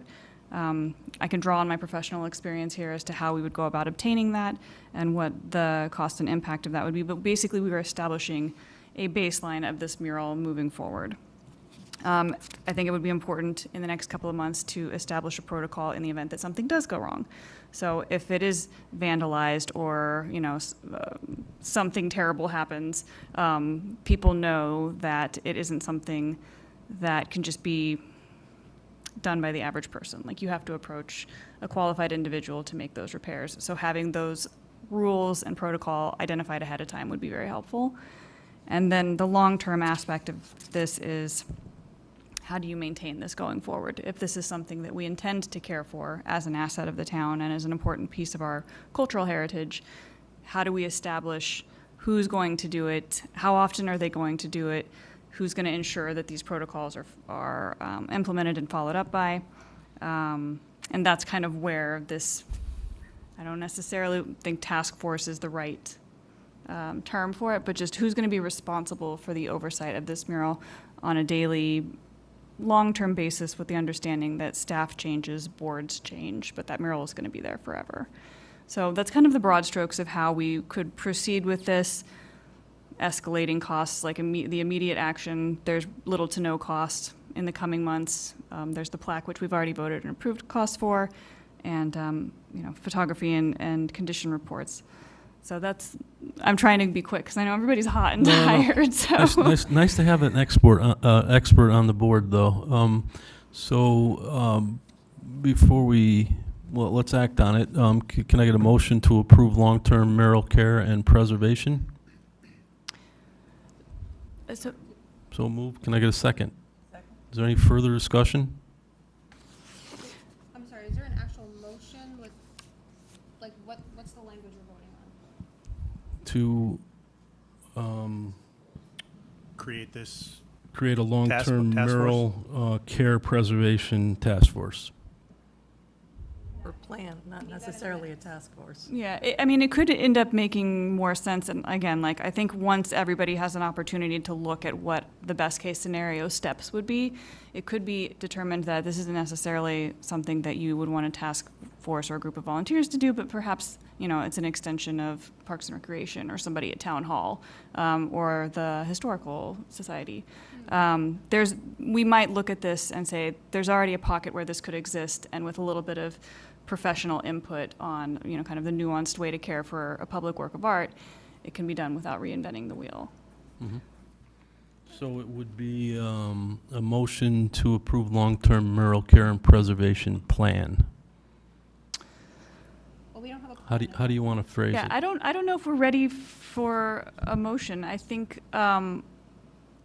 laying out these broad strokes, having a conversation, and then in the next meeting, coming back with some meat on the bones to what that would actually look like, would be a good starting point. But in the meantime, we can start doing the common sense things, which I don't necessarily know if that would require a motion to approve. Okay, can I task you with putting that together for our next meeting? Yes, 100%. I'll Okay. rescind my motion then. Yep. Sorry. Okay, so next up is our amended agenda item for the New Road 50/50 state and local bridge grant. The total project estimate for New Road culvert repair was $1,070,000. That's with the state contributing $535,000 per our charter. This will need to be approved also by the Board of Finance. Can I get a motion to approve the New Road 50/50 state and local bridge grant? So moved. Can I get a second? Any discussion? Mr. First Selectman, so we're going to get $535,000 from this grant program. Is there a requirement for matching funds or anything along those lines? The total reconstruction of that culvert is $1,070,000, and the state is willing to fund $535,000 of that. So the town is required for the other 50%. I'm sorry, the state's paying this or the feds are paying this? It's the it's a federal local bridge program. Okay, so the feds are kicking in 535. Locally, we'd have to pick up the balance. Yes. Okay. Matt, did you want to say something? Earning his money tonight. He is. So this is technically a state local bridge program grant, not a federal local bridge program grant. The state's letter to us was in error on that, so that should read state local bridge program, not federal. Okay. Okay. And I'm sorry, remind me the scope of the work to be done here? This is replacing an existing twin pipe metal culvert that was damaged in the flood. One of the culvert barrels has separating sections and the other one's partially crushed. This is replacing it with most likely a precast concrete box culvert. And was this kind of one of the repairs identified in that kind of original flood remediation plan? Yes, the town's half of the funding would be coming out of our $8 million bond. All right, so we've had this on our radar for a while. Yes. Okay, thank you. Any other discussion? Do we need to modify the language in the motion before we vote on it, just as a point of order? The federal versus state, does that need to be modified before we vote on this? Yep. I'll read the resolution. Yeah, we'll modify it so it's correct. It's a state local bridge fund. the All state right, of so I'd make a Connecticut. motion to amend the original motion to read state, replacing the word federal. And now can I get a motion to approve the So moved. amendment? Yes. Thank you, Kelly. Second? Second. Thank you, Kathy. All in favor signify by saying aye. Aye. Aye. Anybody opposed? Thank you. Motion carries. Was that the motion to approve the amendment, so now we still have to approve the underlying motion? It was just amended. We approved the amended motion. We approved the amended language, now we have to approve the actual motion. So we already have the motion and a second for the now reading state local bridge grant, so we would just need ayes and nays. Okay, didn't we just vote on, okay, all right. So can I get a motion to approve the amendment? No, we already did that. All we need is yes or no's at this point to okay this. Okay. So we're just voting? Aye. Yeah. Aye. Aye.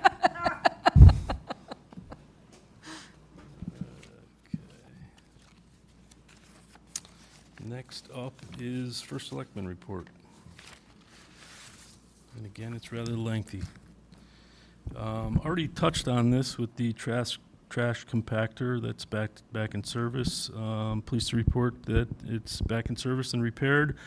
Unfortunately, the diagnosis of the problem was challenging. After meeting with 2 private contractors, the unit was successfully repaired. The initial assessment was that the entire mechanical components may need to be replaced. The estimate for that was $65,000 with an additional 12-week wait for parts.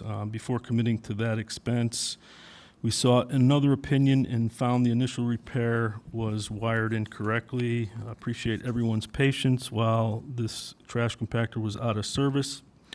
Our transfer station employees went above and beyond with the additional work needed to service our residents.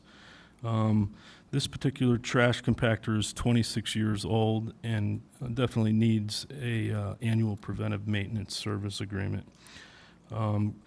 Currently, there are a few maintenance projects underway. The exterior of the police department has been pressure washed and the wood facade has been painted. Additional repairs are needed on the sidewalk, the stairway, and the decking of the entrance to the police station. Masonry is falling apart. These repairs should be completed within the next few months. Work has also begun on 2 of our historic town-owned buildings. At the Old Town Hall Museum, the building will be painted, the rotted fence will be replaced, the cracked sidewalk will be repaired, and the handicap ramp and railings will be repaired so users can once use it again independently. At the South Britain Library, we'll be repairing and painting the rotted entrance stairs and railings to provide a safe entrance. All these repairs are within our budget for and within the current budget. This week, we had prime reserve advisors on site to evaluate all town buildings, town parks, and town amenities, and any major components within the town. They will provide a report to help us better plan for future budgets and capital expenses. The current infrastructure plan is several years out of date, and the last comprehensive professional assessment was completed 12 years ago. This updated report will help guide for future capital planning. As a former property manager, I see the value in preventive maintenance and properly maintaining our amenities. Over the long term, proper maintenance saves money, preserves what we have, and prepares for the future. We will also be making significant improvements to the animal control facility. Unfortunately, our building can be successfully updated to fortunately, our building can be successfully updated to meet the new state regulations that take effect in 2029. We'll be making the facility compliant with those requirements while also addressing issues identified during state inspections, such as replacing damaged fencing, sanitation concerns, from chipped flooring and gaps under the fence of the outdoor runs will be fixed as part of this update. The roofing over the kennels and outside runs is also in need of repair, along with the building's main roof, which has had several leaks through the years. Earlier this year, the state animal control officer went over the 2029 requirements with us. She also spoke very highly of our animal control officer, Kristen Sedor, whose dedication is greatly appreciated. On July 18th, I had the pleasure of attending the Southbury Volunteer Fire Department's annual dinner with fellow selectmen and women. The dinner was also included new officer swearing in, department awards, and recognitions. I'd like to congratulate the newest members and awardees. Thank you for answering the call to serve our community. Your commitment, courage, and willingness to put others before yourselves embodies the best of public service. We recently had one police officer and 2 volunteer fire departments injured in the line of duty with a chemical fire in a refuse truck. All brought to the hospital were treated and released after about 4 hours of observation and treatment. You never know what the day will bring. Thank you. That all are well. I'd also like to recognize and celebrate the careers of 2 retiring longtime town employees whose years of service, dedicated service, has helped shape our community and improve the lives of countless residents. Police Sergeant Dwayne Manville retired after 35 years and 53 days. That's what he put down in his retirement letter with the Southbury Police Department. And Public Works head mechanic Tom Cronwell is retiring after 39 years of service. We wish them happiness, good health, and every success as they begin their well-earned new chapter. I was also pleased to receive compliments from residents about Southbury Town employees. The assessor Darcel Peter was recognized for providing outstanding service to a resident, and our Public Works ground maintenance crew was thanked for their diligence during roadside mowing. It's always gratifying when residents notice what we see every day, the professionalism and dedication of our town staff. The Board of Selectmen recently met with the children of David K. Merrill, Cindy McPhee, and David Merrill Jr., besides the beautiful mural painted in the town hall, to present them with the proclamation recognizing David K. Merrill, whose art captured some of Southbury's most iconic locations. Beginning on August 17th through August 21st, the pool will be open every day from 11 a.m. to 7 p.m.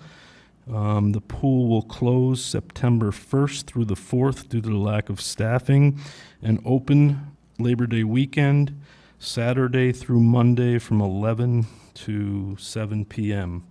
There's plenty of summer left to enjoy the pool. Season memberships are now half price, so if you're thinking about joining, now is the great time to take advantage of the reduced rate and view the new landscaping additions around Ballantyne Park. Poverty Road Bridge will remain closed during the day tomorrow while work is completed to support the bridge replacement project scheduled for next spring. Unfortunately, Southbury was not informed by the contractor that the work on Poverty Road Bridge until yesterday. We requested the information and posted it as soon as it was supplied. The Connecticut Department of Transportation will also be conducting additional work near exit 15. Please expect challenging traffic patterns. Watch for construction crews and drive carefully through the work zones. We'll continue posting information about local road construction and traffic impacts on the town website whenever updates are available. The town of Southbury was awarded a grant of $535,000 to replace the culvert at the new road. This is part of the state local bridge program, which is a state-funded program that provides municipalities with 50% of the project costs necessary for the reconstruction of municipal bridges.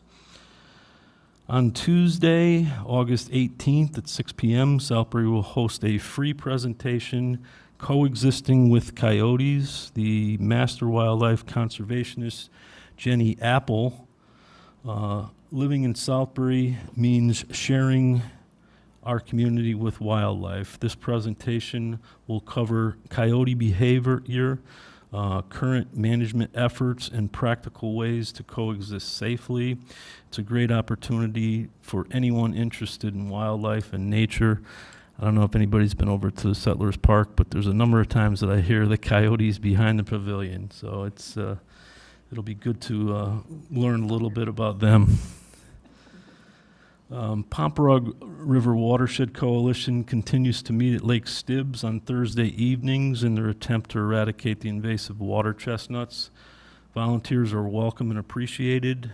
Please visit their website if you think you can lend a hand. The online dog licensing portal closes on August 31st, so please make sure your dogs are licensed. Early voting for Democrat and Republican primaries continues through August 9th. The primary election day is August 11th. Hours and additional information are available on the Registrar of Voters page of the town website. And the town is currently hiring for a human resource generalist, a head mechanic, and assistant mechanic.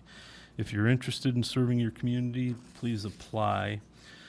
If there is something you'd like us to know, we're here to help. If public works attention is needed, or if you have concerns about speeding in your neighborhood, forms are available at the town website. Betsy and Noreen in the First Selectman's office are excellent resources, and you're always welcome to contact my office by phone or email with questions, suggestions, or concerns. I ran as First Selectman because I wanted to do a good job for the residents and businesses of Southbury. Hearing directly from you helps us serve our community better. Next up is reports from liaisons. Selectwoman Wendy Bernard. Thank you.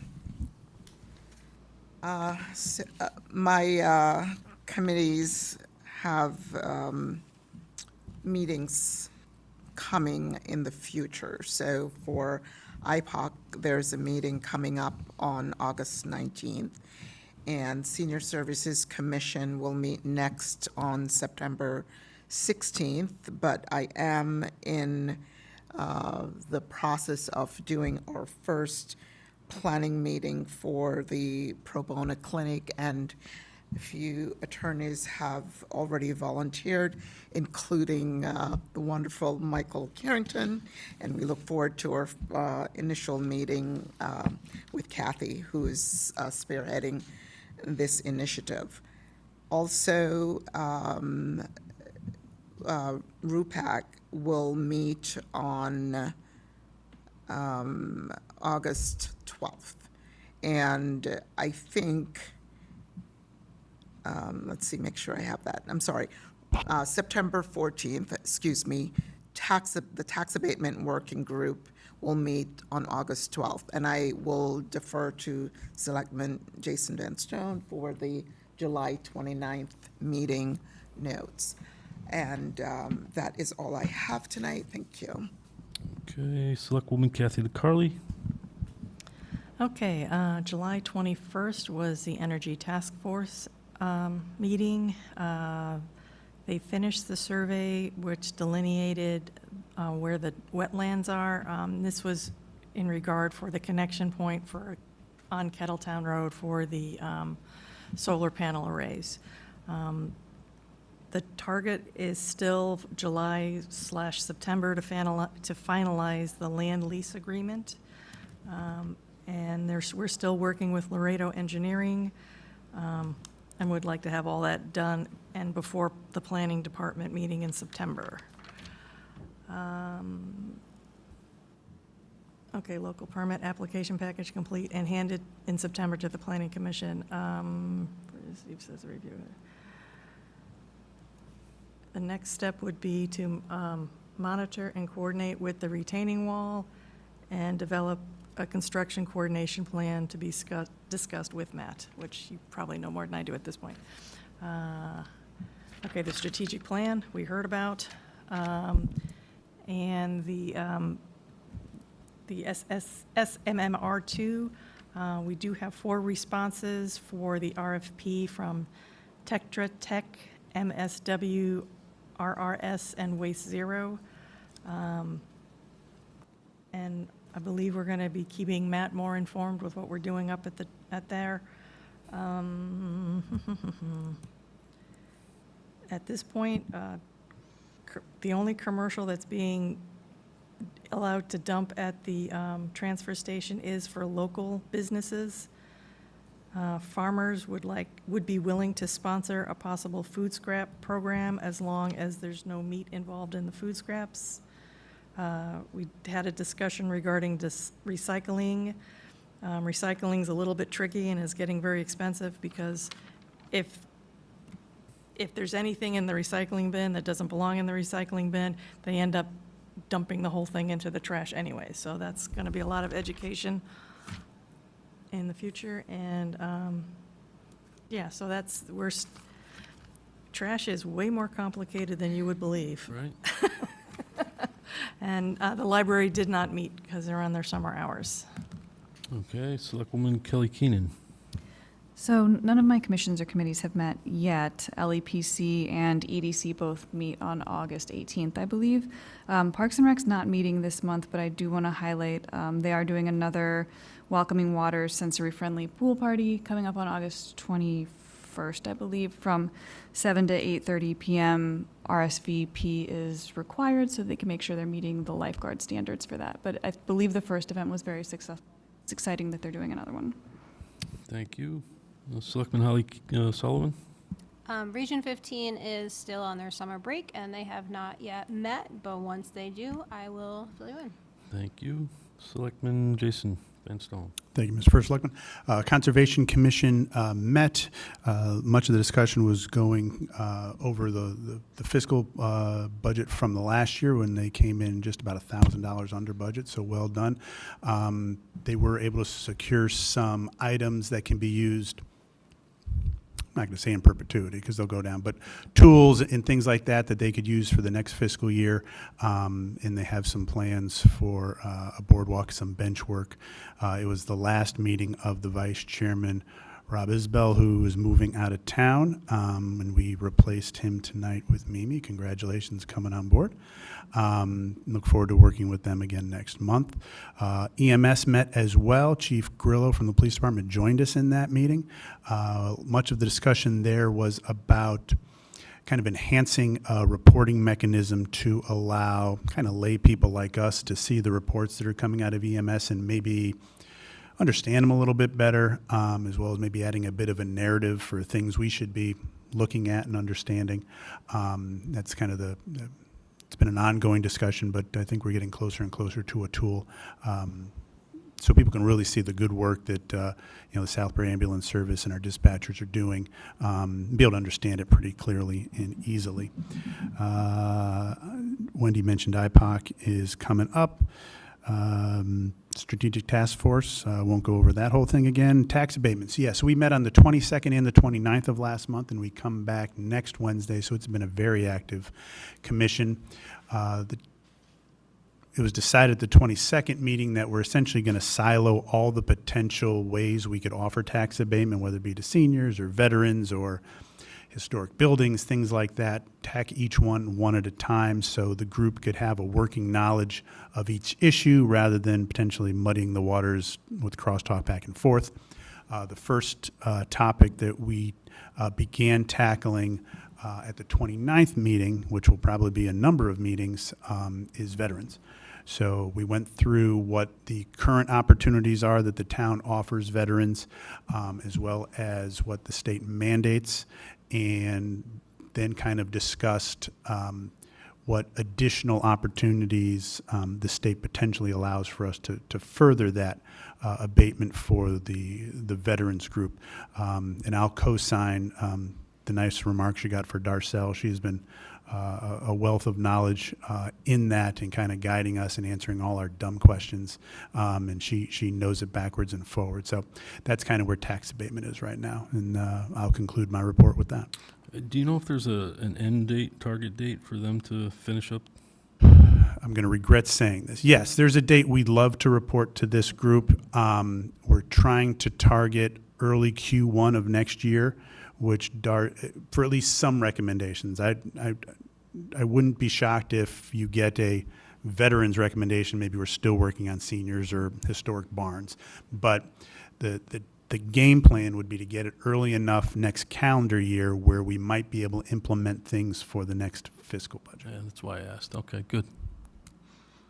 And I'll deny ever saying that if we miss that target. Can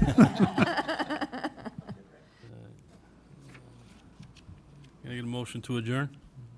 So moved. Yes, Thank- please. Thank you all.